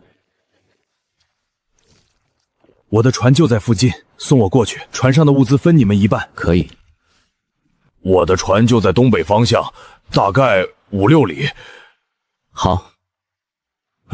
你们是工匠类型的生活序列？我是医生，他是铸造师，没什么战斗力。这帆很特别啊，朋友送的，表达了我们对这个游戏充满疑问。别动。多谢了，看上什么随便拿。另外我还有个请求，如果能帮我修好我的守护者号，我可以把从沉船里找到的武器分你们一把，是金属武器，不是木头或骨头的。你的伤很重，1万，虽然暂时止血了，但这2天最好都一动别动，1周之内都不能剧烈活动，更不能下水，而且修船也需要时间。这里距离我们发现的陆地航程还有很远。如果你……等等，你说什么？陆地？是啊，就在北边，我们正准备过去看看。北边？我想和你们合作，至少在抵达陆地之前。在此期间，我船上所有的物资都归你们支配。就等你这句话了。龙国任意，这是汉斯猫国克劳斯，合作愉快。将军，1万的性格有些直接，我担心他们起冲突。龙国的这个选手脑子够用，拳头也够硬，看着吧，1万会老实下来的。这已经是个非常互补的团队出行了。立刻跟毛流国接触，加上汉子猫，建立3方情报共享。是。这简直是场灾难，结构完全不合理，他一定经常翻船吧？嘿，我的守护者号陪我干掉过2条4级的剑鱼，那可能是他们眼神不好。先把箱子搬上来，先帮我拿瓶酒，谢了。你管这个叫船舱？快，先帮我拿瓶酒出来，腿有点疼。谢了，兄弟。这么个垃圾堆，居然能在海上漂2个月，要是船再大点儿，估计得养1窝老鼠蟑螂了。这里面都是什么？好东西，是我从一沉船里捞出来的。沉船？这就是你说的都是好东西？你从沉船里就捞了1船的酒？酒是战士的血液，当然是好东西。确实是好东西。什么？不怕冻死的话，寒冷的时候能热，可以短时间作为应急代替淡水。提纯之后能消毒，减少感染风险，还能做燃烧瓶。斧子是我的武器，另一把我用不惯，给你们。你不是说你们没什么战斗力？用习惯了，手术刀也是刀。老大，要不你把那船直接分解了吧？嘿，汉斯猫老，你说什么？拼起来的垃圾。我的守护者号可是修好它的工程不亚于造一艘新船。那可是我爱妻。爱妻？你就是这么对你爱妻的，连澡都不给洗？海浪就是最好的沐浴，我的守护者号每天都在享受大自然的洗礼。你确定你船舱里没长出新物种？我不嫌弃他，他也不嫌弃我，这叫天造地设。冷静点儿。我冷静不了。老大，你看那船，不如直接分解了当柴火吧。你想想，把它修好这么多步骤，那得是多少熟练度？修好它至少也得有几百点吧？那不是船，那是一座等待开采的熟练砾矿，而且也不是白干活。1万的序列能在水下活动，等它伤好了，海底的矿脉……对啊，海底下破铜烂铁有的是。对，兄弟，没错，我的守护者号就拜托你了，你想怎么修就怎么修。我需要一点点心理建设。没关系，我们的新同伴刚经历了场恶战，需要补充营养。今晚我们开个欢迎会。兄弟，你真是太慷慨了。放2天了，再放1天就坏了。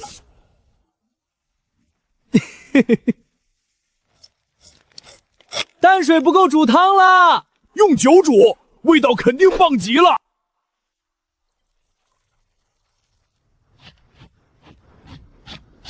龙国的医生都得练这个吗？基础。手如果不稳，病人会很困扰。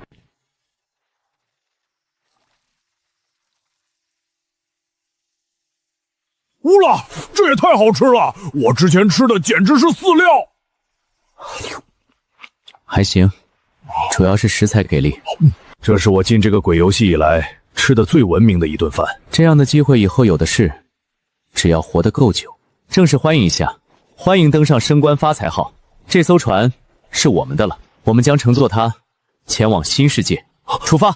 这是我进这个鬼游戏以来吃的最文明的一顿饭。这样的机会以后有的是，只要活得够久。正式欢迎一下，欢迎登上升官发财号，这艘船是我们的了，我们将乘坐它前往新世界。这艘船这么漂亮，这么优雅，为什么要叫这种名字？哪怕叫小甜甜呢？看着苗条的线条，又白又光滑。不喜欢？那就叫卡秋莎，经典，寓意着轰碎一切拦路的。你怎么不叫福特沙号？这个也不错。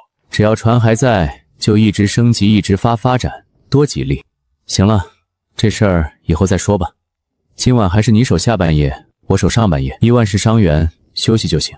其实我还能自己找死的，我不救第2次。去屋里躺。大清早的，谁在拆船啊？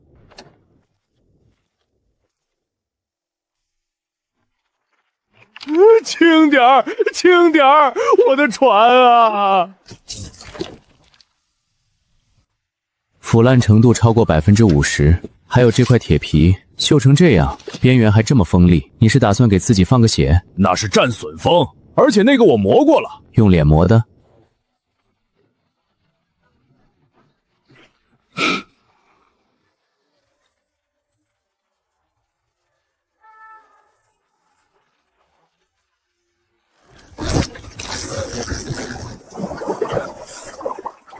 分解。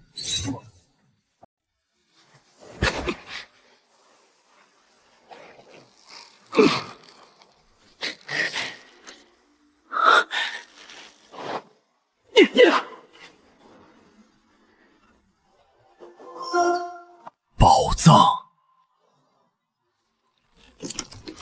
这长腿的宝箱。老大，这螃蟹的品种好像有点超纲了。会走路的宝藏，干掉它！1万，克劳斯，你们别动。老大，我去收个房租。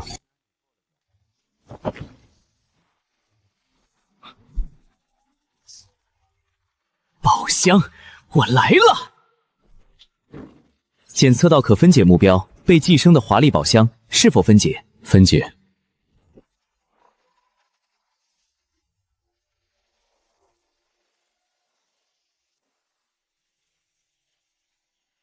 他的房子没了，没有了坚硬外壳的保护，这只大家伙引以为傲的防御力已经归零。别慌，他的弱点暴露了。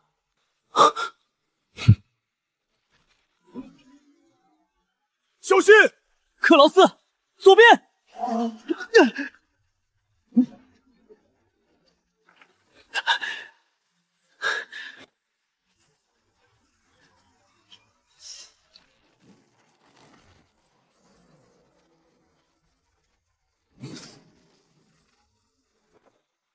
一范，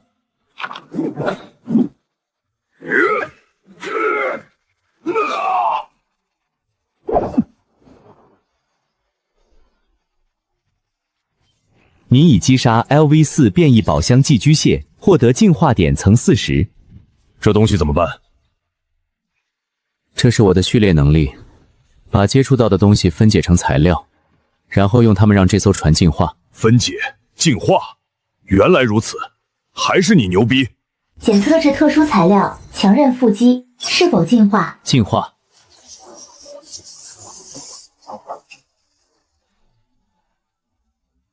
进化成功，生物缓冲层 LV1 功能吸收50%的海浪冲击，并在船体受到撞击时提供反震保护。新增技能：主动激活后，船体腹肌层将瞬间紧绷，额外减免撞击伤害的30%，持续1分钟3小时。小甜甜，啊不，这船还能修吗？当然能修，先清理一下那些绿色的。你别动，伤口再裂开就麻烦了。克劳斯，你先圣火。刚才那只寄居蟹是 LV4级的生物，它的肉应该对我们好处很大。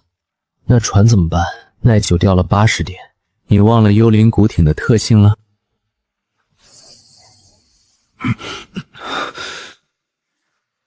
看来转化效率不高。也是，现在LV0的反刍消化模块转化效率只有20%，意味着5斤肉才能转化出1斤的生物能量。快看那里，它自己长回来了。这不是修复，这是再生。好东西，这玩意儿要装在船上，那不是来什么撞什么。你喜欢就送给你，如果老大同意的话，我可以帮你给你的爱妻装上。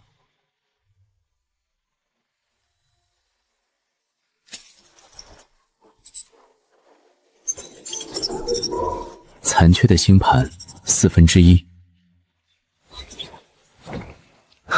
被诅咒的皇冠曾经属于一位沉默王国的君主，曾经的他被赋予了强大的祝福，现在的他附带着恶毒的诅咒。老大，火生好了！这么好的东西，应该直接烤了配上伏特加。粗鲁，它应该被搅打做成柔化浓汤。你们汉斯猫就喜欢把好东西搅成一锅糊糊。你们猫，别吵了，这样烤的和煮的不都有了？哦，报告，毛猪国传来的已知序列情报汇总已与我国情报进行比对。漂亮国那边有什么动静？非常安静，应该是在等下个月1号。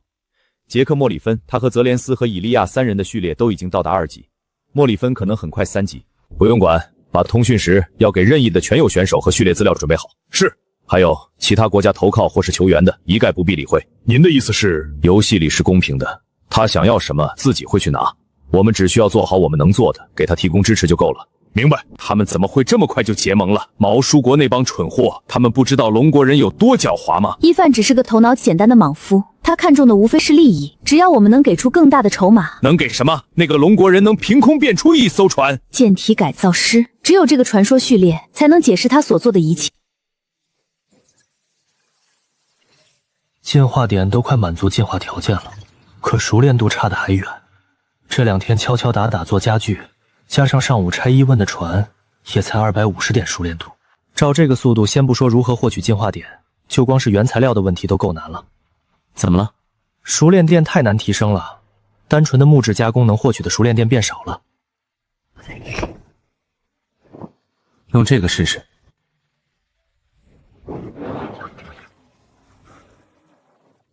单纯的木质结构支撑不了这么重的外挂装甲，你的船需要彻底改造。那能改吗？可以，不过材料嘛……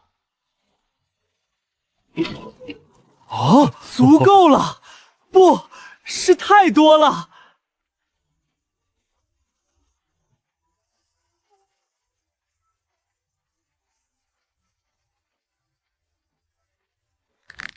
我的妈呀！这真的可以给我吗？它看起来就像个海鲜拼盘啊！谢了，兄弟。我不和男人拥抱。你们汉斯猫人都这么冷漠吗？这可是战士之间火热的情谊。说真的，你们铸造师简直就像神迹一样。每个序列都有它的价值。那是自然。等我伤好了，想要什么宝贝我都能捞上来。升到3级就能潜到3000米的海底，那里好东西挺多的。3000米，那几乎可以触及大部分浅层海域的海底了。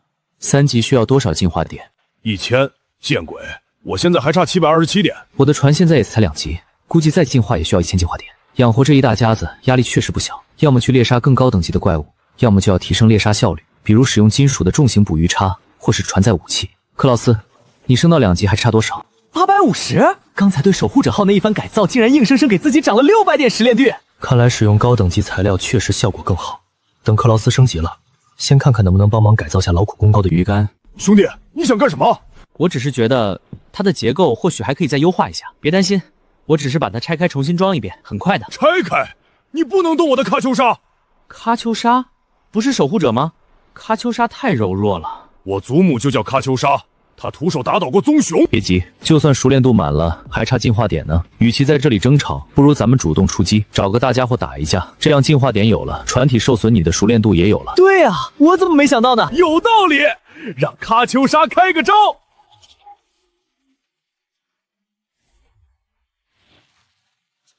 怎么感觉这个比上次的还臭？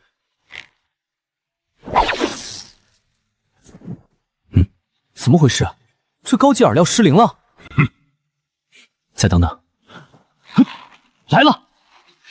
啊！这是什么鬼东西？鲸鱼吗？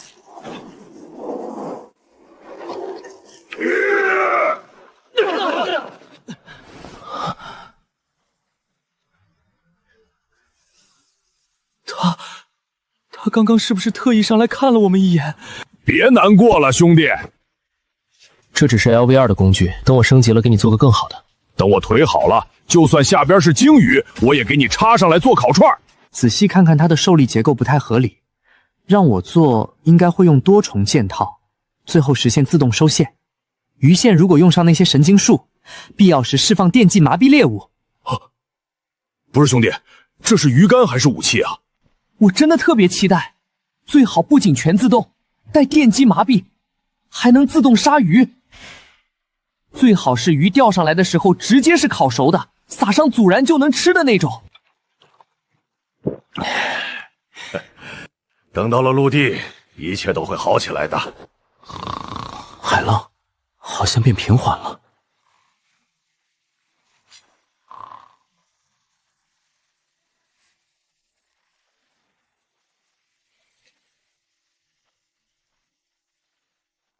克劳斯，一饭，醒醒！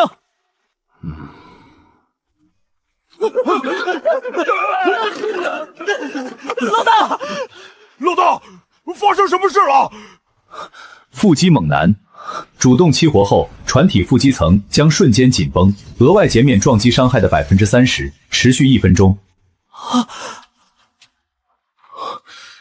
这什么伤旗？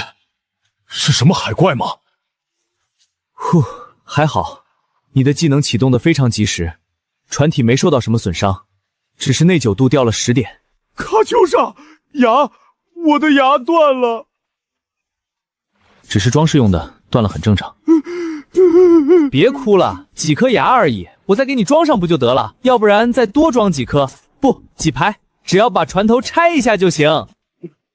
又要拆？有东西上船了。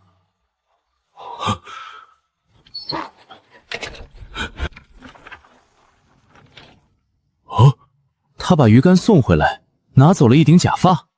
他怎么进来的？他看起来没有恶意。他难道是在表达他没有恶意？我想是的。我认为这可能是警告。警告？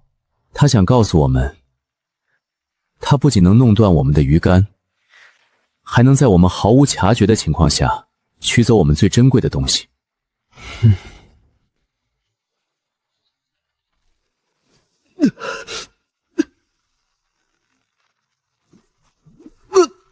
老大，你钓上了什么鬼东西？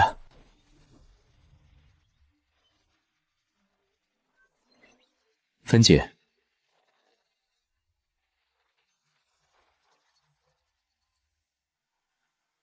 老大，这也是那个家伙送的，看起来是。他到底想干嘛？先打一巴掌，又给个甜枣。他可能没有恶意，弄断鱼竿是不小心，现在又送来礼物，或许是想建立某种联系。建立什么联系？交易吗？既然对方遵循着某种交换的规则，那是不是还能继续交易？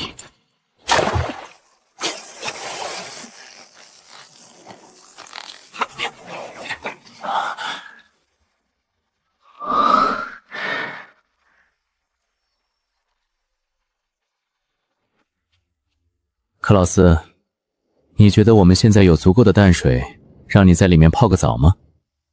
没有。所以它除了占地方，还有什么用？哇，那可是纯金的。等不缺水了，咱们再弄一个更大更豪华的。这回算是对这片海域的神秘邻居有了判断。他喜欢腐败血肉，非常有礼貌，弄坏东西知道赔偿，还接受以物易物。这生意能做。一个能换东西、实力强大还讲道理的邻居，可遇不可求。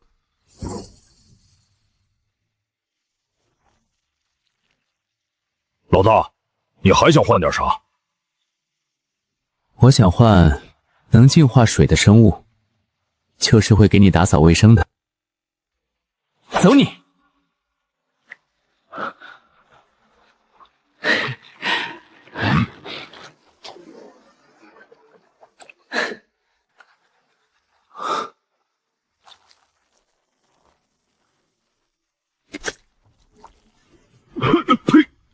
闲的。检测到可分解目标，异化的巨型海肠，稀有，是否确认分解？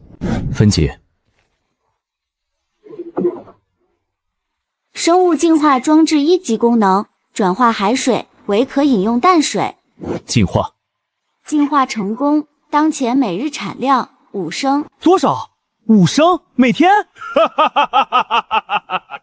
老大还来吗？不换了啊？送他的。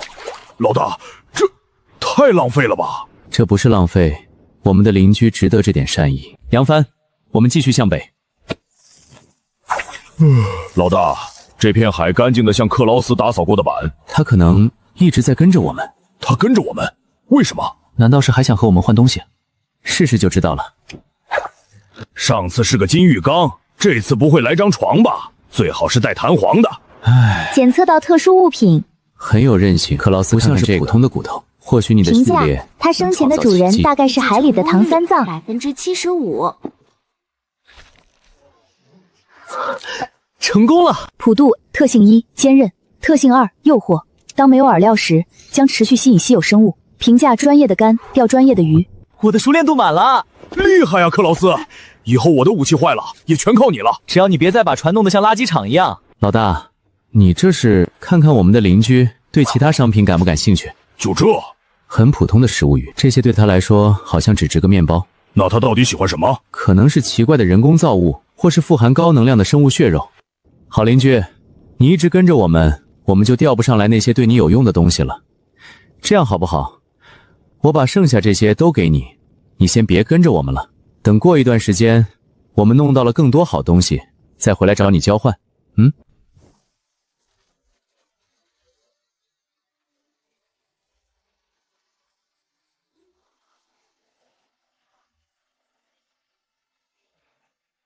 好邻居，好东西都给你。他走了吗？不知道，看来是走了。可能他刚走，气息还残存在这儿。咱们先继续往北走。太好了，说实话，那家伙在附近，我都不敢往海里撒尿了，怕见到他生气。船上不是有洗手间吗？习惯了，方便。老大，你还指望能钓上东西？反正闲着也是闲着，万一有头铁的就撞上来了呢。老大，鱼竿有动静了。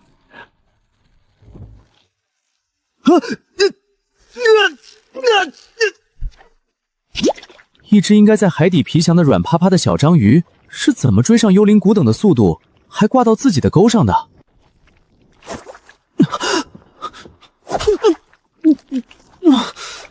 我帮你把它劈下来，你别动行不行？别冲动，开瓢了不好缝。但它快窒息了。让我来，别动。鉴定不出名字的特殊生物，智商超过船上。哈哈哈哈哈！克劳斯，你被画了吻痕妆了！哈哈哈哈哈哈！任意，我们今晚就吃它。别急，它好像有点特别。的确很特别。等一下，这只章鱼为什么有9只爪子？你这只章鱼还挺特别。什么？还真是，我从没见过9条腿的章鱼，这是畸形了吗？活了28年，头一回被只章鱼甩了脸子，不光是精神上的，还有物理上。你看你干的好事儿。好了，克劳斯，别跟他计较了，以后他就是吉祥物了。唉，总不能跟只章鱼较真儿，认命了。老大，哪有吉祥物一上来差点送走咱们工程师的？这在我们那儿应该叫开光。低点头我看看，没破皮，问题不大，就当做了个纯天然面部 SPA 吧，促进血液循环，美容养颜。既然上了船，他得有个名字，要不然叫面具或是终结者。要我说，不如叫铁板烧或者芥末。我觉得都没什么创意。他有9只脚，而且是他追着我们的船自己送上门的，就叫9块9包邮吧。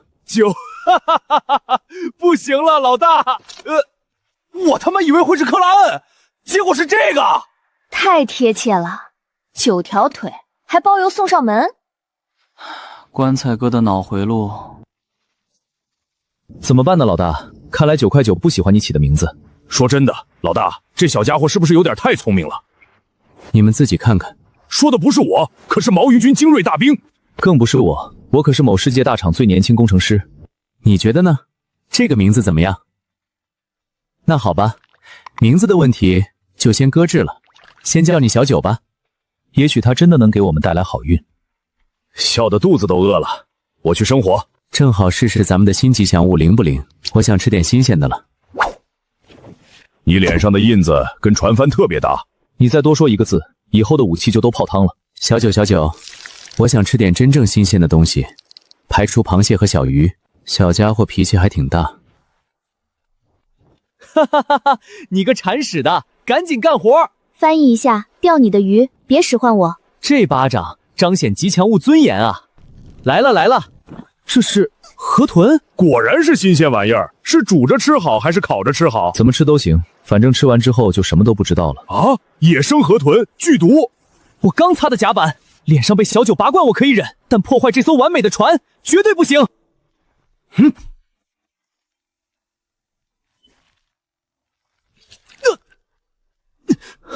小9，冷静，他不会砍你，别怕。老大，你也被吉祥物开光了。看来新吉祥物并什么正面作用。他就是有点紧张，而且河豚很符合我的要求。它不鲜美吗？确实鲜美，只不过没人敢吃而已。1万，别舔斧头。为什么？不对，我为什么要舔斧头？你这个问题本身就很有问题。我只是好心提醒。最后再钓一竿，如果再没什么收获，那今天只能吃海狼鱼了。帮忙！我的天，这东西，它得是多大的体格？再这样下去，船要先散架了。不行，老子就下去看看底下到底是个什么玩意儿。别冲动，它的消耗比我们大得多。等它力竭，它快没力气了，再做最后的挣扎。收线。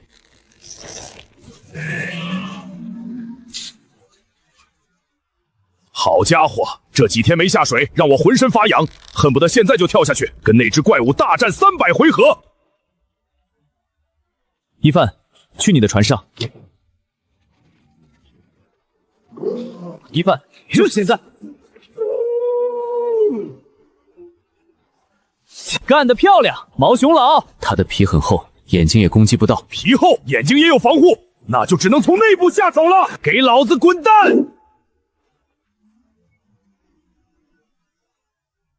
我这一斧头有这么大威力吗？那斧头确实不能舔。看见没有？就一斧头，这家伙肉肯定比牛肉筋的。分解。怎么样？怎么样？精英的 LV4 肉肯定有点特殊效果。我们先烤哪部分？要不要留一些做成肉干？不是做青筋。这些鳞片强度甚至超过金属，可以给卡秋拉加一层外挂装甲甲，还可以完美覆盖幽灵骨挺的薄弱处。伙计们，我说最重要的肉呢？还能饿着你了？你可是大功臣。被污染的什么意思？意思就是吃完说不定你就可以跟上帝喝茶了。棺材哥的解释总是这么通俗易懂。这污染肯定跟刚刚的河豚有关。河豚毒有这么毒？这可是变异的，不能用常理推断。所以我这一法头其实是给他投毒了。这么多精英级的肉就这么全废了？也不能算全废。那这些肉怎么办？当鱼饵也不行，毒死的也不能吃。这倒是证明了变异河豚毒素的效力，短时间内放倒精英级怪物，作用于黏膜和消化道后效果拔佳，这是个很成功的实验。他好像没事。有的是，想吃多少有多少。真好，有毒都能吃。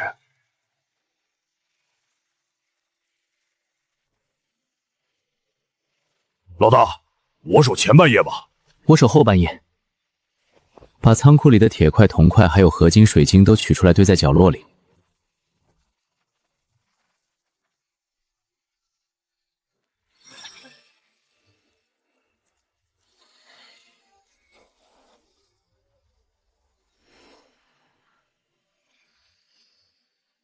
原来如此。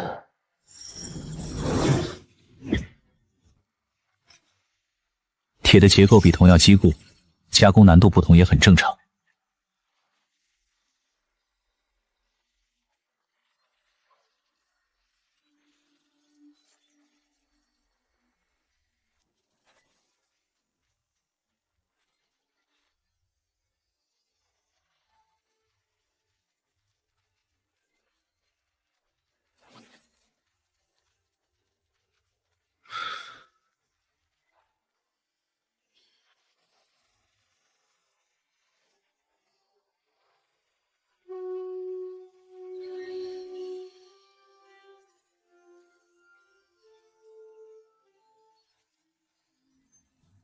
从性能上来说，这无疑是一次巨大的飞跃。明天就当做什么都没发生过，让他自己去发现这个惊喜。那是有人在划船。晚上好，朋友，我没有恶意，只是看到光亮，想过来寻求一下帮助。原来是汉斯猫国的朋友，我是樱花国37号选手佐藤二郎，真是太好了，在这片残酷的大海上能遇到一位来自盟友国的选手。盟友国都什么年代了，还提这种陈芝麻烂谷子的事情？樱花国这种不愿正视国民员错误的行为太狭隘了。这船太不可思议了，像是由骨骼构成的，邪气中透着一丝优雅，那淡蓝色的光柔和又不失亮度，简直是艺术。还有后面拴着那艘造型粗犷的船，这船头充满暴力美学。进游戏前在直播里看到过这个汉斯猫国的工程师，这才过去过久，居然就拥有了这样2艘强大的船。要不是那个叫任意的选手杀了佐藤一郎，我怎么会进这个鬼地方？现在既有机就在眼前，只要能搭上这条船，至于这个序列为铸造师的汉斯猫工程师，不过是自己登上巅峰的垫脚石罢了。克劳斯施密特先生，您是汉斯猫最出色的工程师，您的事迹在我们樱花国被广泛报道。实不相瞒，鄙人的船出了点问题，食物已经消耗殆尽，能不能让鄙人上船休整？是666，又来一个演帝。这人我记得，演武士，开局就抖起来了，笑死！这演技还不如上回那个棒子哥，至少棒子哥真挨揍了。这人单看他衣着和船比自己都整洁，显然是连一场战斗都没经历过，没遇到过危险，却要撒谎博取同情。施密特先生，鄙人不会白吃白喝的。鄙人是演武士序列，能为您提供经验。任意前2天还在碎碎念，说要遇到演武士要友好的请上船坐坐。先在那儿待着，等我的同伴醒了再说。朋友，这克劳斯干得漂亮，热脸贴了冷屁股。克劳斯，老大说要请，那就得请。这选手牙口真好啊。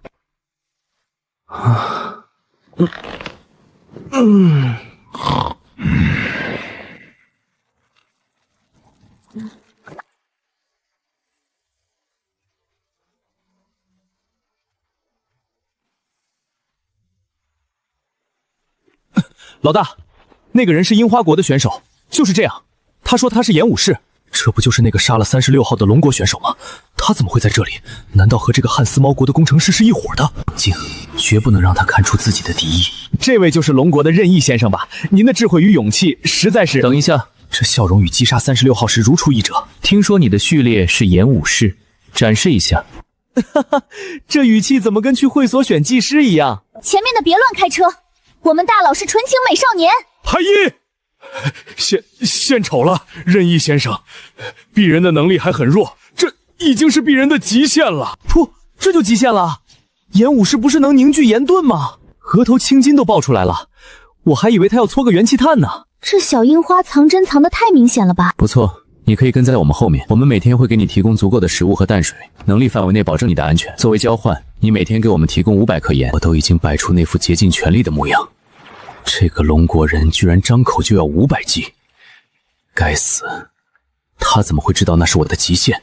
任意先生，以匕首目前的能力实在是……那是你的问题。鄙人还有一个请求，能不能让鄙人到您的船上去，哪怕待在甲板上都行。鄙人的船太过简陋，我担心只要能留在那艘船上，我就可以慢慢套取情报，观察他们的实力和作息，甚至能在食物或淡水里动动手脚。他们不可能时刻防备。你真的要上我的船？嗨，万分感谢您的仁慈，任意先生。感激不尽。确认。任意先生，我的船……哦，那个，你不是说你的船太过简陋，随时会翻，你很担心吗？既然你决定上我的船，那条破船我就顺手帮你处理掉，以后就不用再担心了。老大，来客人了！太感谢您了，任意先生。这人咋了？老大，你干啥了？没什么，帮他解决了一个后顾之忧而已。老大，这是来投诚的，还是来碰瓷的？送温暖的，换上这个，我们或许能快点。啊！我的斧头，它有灵魂了！这晶莹剔透、布满冰晶纹路的斧身，就像极地的寒风；颜色各异的宝石更是彰显了雍容华贵。这是战士的战利品，而那个宝石组成的爱心图案，不正是象征了战士们永不熄灭、炙热如火的心脏？太美了，这简直是艺术！心事，好名字！战士的心事就是战斗。克劳斯，我的兄弟。你喜欢就好，你站住！我还要给船装船帆。对，别过来！新来的，懂不懂规矩？嗨姨，我懂。那还不快点儿！我这就开始。很好，分工明确。昨天那头恶口鲨应该够你吃一阵子了吧？今天让我钓点稍微普通，不用下毒也能打过的东西呗。要不然船上这4个人类可就要饿肚子了，好不好？好邻居。我没听错吧？老大刚刚叫小九什么？邻居？所以之前送金玉缸、送鱼干骨的那个神秘生物就是小九？所以小九是自己跟上来讨饭的？这是什么？铁棍吗？应该是一把铁剑。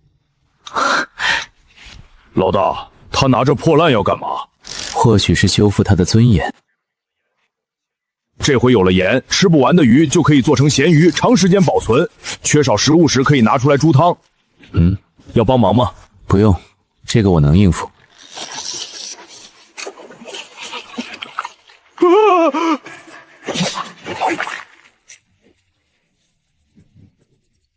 分解。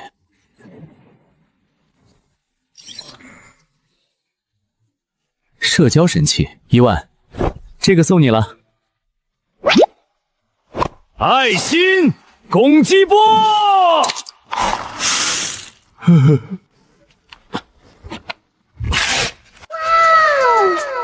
！1万以前也不是这个画风，怎么好像放飞自我了？一嗓子干废3个人，这是 AOE 伤害啊！我好像听见克劳斯理智崩断的声音了。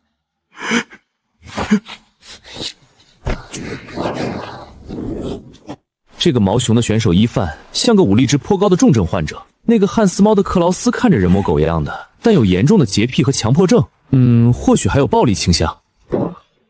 至于看起来最正常的龙国选手，不管干什么都一副淡淡的表情，这才是最恐怖的。再看看这艘船，会说话的船首像，会打嗝的垃圾桶。之前没上船的时候还觉得这船优雅又神秘，上来了才发现这就是个克苏鲁主题体验房啊！还观察弱点，伺机夺船。现在唯一的想法就是老老实实当个产盐工具人，争取活下去。我来当主厨，给你们展示一下战士的烧烤天赋。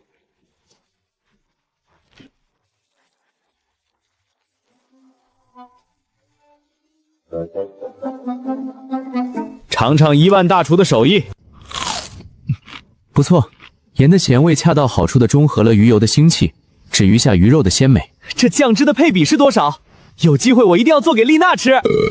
佐藤先生，吃饱了吗？嘿，多谢管待。今天份额还差300克，加油。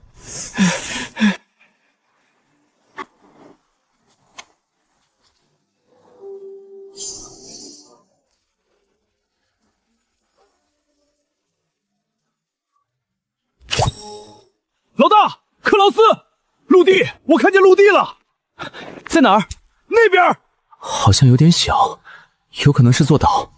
终于不用飘着了。不是陆地，也不是岛。不是岛是什么？那么大一块。老大，你看看，这家伙肯定是眼睛不好使。好像确实不是岛，镜筒还是有点糊，但能勉强分辨出那不是岩石或土地的质感。在那一大片黑灰的地面上，似乎还有几片扎眼的白色，并且有什么密密麻麻的东西在上面跳动。你认识吗？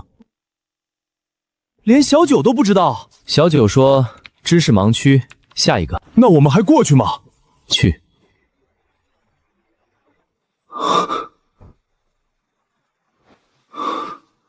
我的老天，这就是一经落，万物生。我以前只在纪录片里看过，没想到能在这里看到。不知道为什么，突然有点想哭。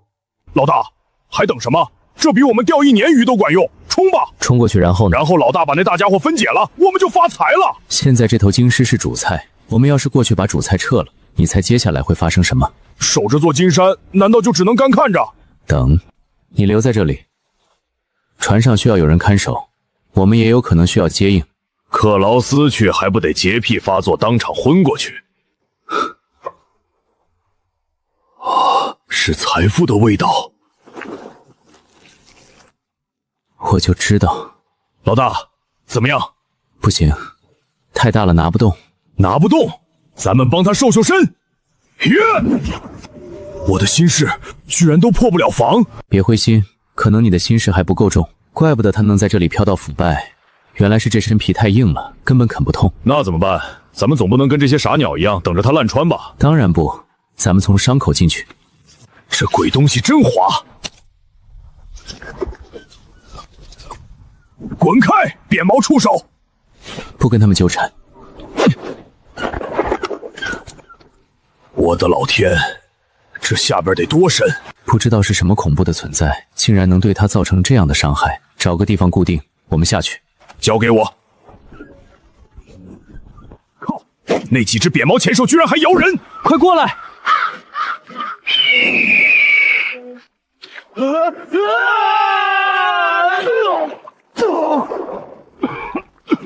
呸！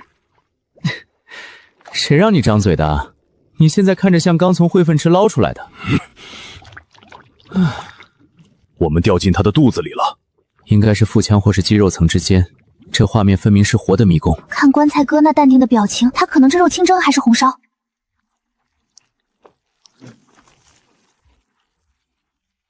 他好像没有恶意，可能是判断你不能吃。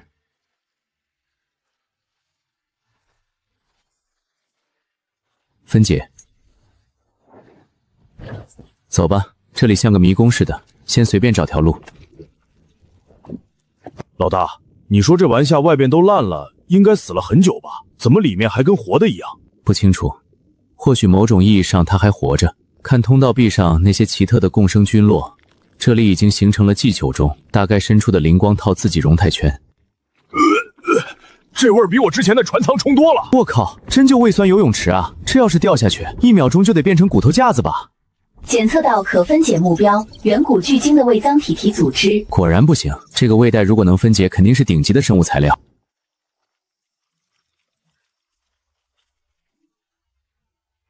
老大，老大，这家伙脑子好像不太好使，小心！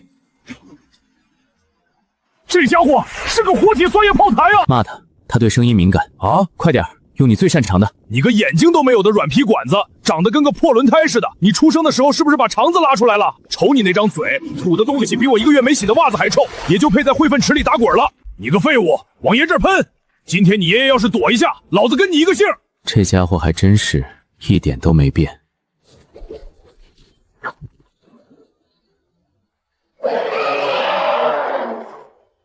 你已击杀5级酸虫，获得进化点80。你已击杀协助5级酸虫，获得进化点30。这居然是5级怪！我就骂了几句，居然也分了30点。下回你能拍你自己大腿吗？老大，快把它分解了！不知道能分解出什么稀有材料。检测到可分解目标远古巨鲸的胃腺体组织，分解可获得强浓度消化液囊100，巨大的胃13，是否确认分解？我们往后退点，分解。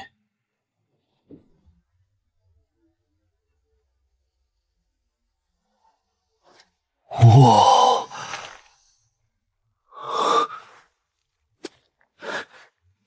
成功了！打开系统仓库。强韧的胃囊，高浓度消化液，高浓度消化液，巨大的胃石。检测到可分解目标酸虫尸体，已获得腐蚀钾20，高能生物质50，金刚19，深海结晶质16。发现了这个被腐蚀的只剩一层壳的金属盒子。检测到可分解目标腐朽的保险箱，比爱情还要坚固。老大，捡到什么好东西了？箱子。系统说它比爱情还坚固。那不就跟纸糊的一样？还真开了。嘿嘿，也许我的心事比爱情要重多了。获得不明身份的航海日记体1，蕴含思念的吊坠，它承载着一个男人最深沉的爱意与思念，足以抵挡世间大多数的恶意。可惜他守护的不是你。好漂亮的姑娘，可惜她的爱人或许葬身在这个鬼地方了。希望他没有在傻等。走吧。我们现在去哪儿？先不着急探索，我们脚下就是宝库，先搞点实在的再说。分解，分解。老大，你看这个，好东西。老大，你说这大家伙活着的时候得吃多少东西？可能对他来说，海洋就是个自助餐厅。老大，你看前面，不可预知的连锁反应。这次收获够大了。我们回去吧。棺材哥居然收手了，这是聪明人。毕竟系统都警告了。这味儿怎么又臭又香的，越闻越上头呢？老大，抓紧了！老大，这破地方东西真多。老大，你看，这玩意儿闻着带劲儿。这回克劳斯不能说我有鱼腥味了。赶紧走，克劳斯该等急了。老大，他们冲过来了，你去开船，我来挡住他们。闭眼，强光脉冲。别愣着了，都是材料和进化点。好嘞，获得新鲜的肉块10乘数3，完整的羽毛场着22。马德，这些长牙的家伙也来凑热闹，咱们这效率比抢都快多了。走吧，饿死了。天都亮了还没回来。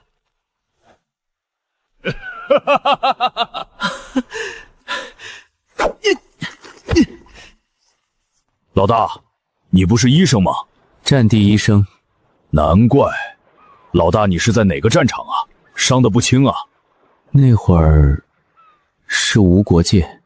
来吃点东西。海鸥肉果然在获取了真碎的材料后，面板上出现了新的可选项，反刍消化模块升级到 L1 只需要10个进化点，但生物缓冲层从 L1 到 L2 需求直接从10点飙到了100了10倍，效率很重要，防御也很重要。进化。进化成功，反刍消化模块。功能可将投入的有物分解为生物能量，用于强化其他模块。当前转化效率50%。希望你不要再拿一些没营养的垃圾来糊弄它。它现在能尝出你画的大饼是什么味道了。挑食，这是好事还是坏事？进化成功，生物缓冲层吸收70%的海浪冲击，并在船体受到撞击时提供反震保护。技能绝对防御姿态。我的天，就像跟个经验老道的搏击高手对拳，他把我的力气给卸掉了。至于技能先不说了，这艘锁船的生物缓冲层已经2级，能吸收70%海浪冲击力。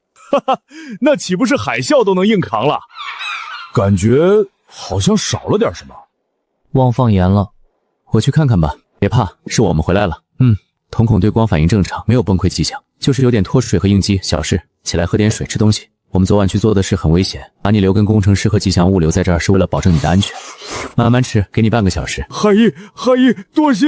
吃完就开始工作。今日份额700克盐，昨天的基础份额500克没有完成，所以今天把缺口补上，很合理吧？看来是依附那条鲸鱼的血肉生存的。钓鱼致富，路子靠谱，钓鱼发家，不是神话。你看我找到了什么？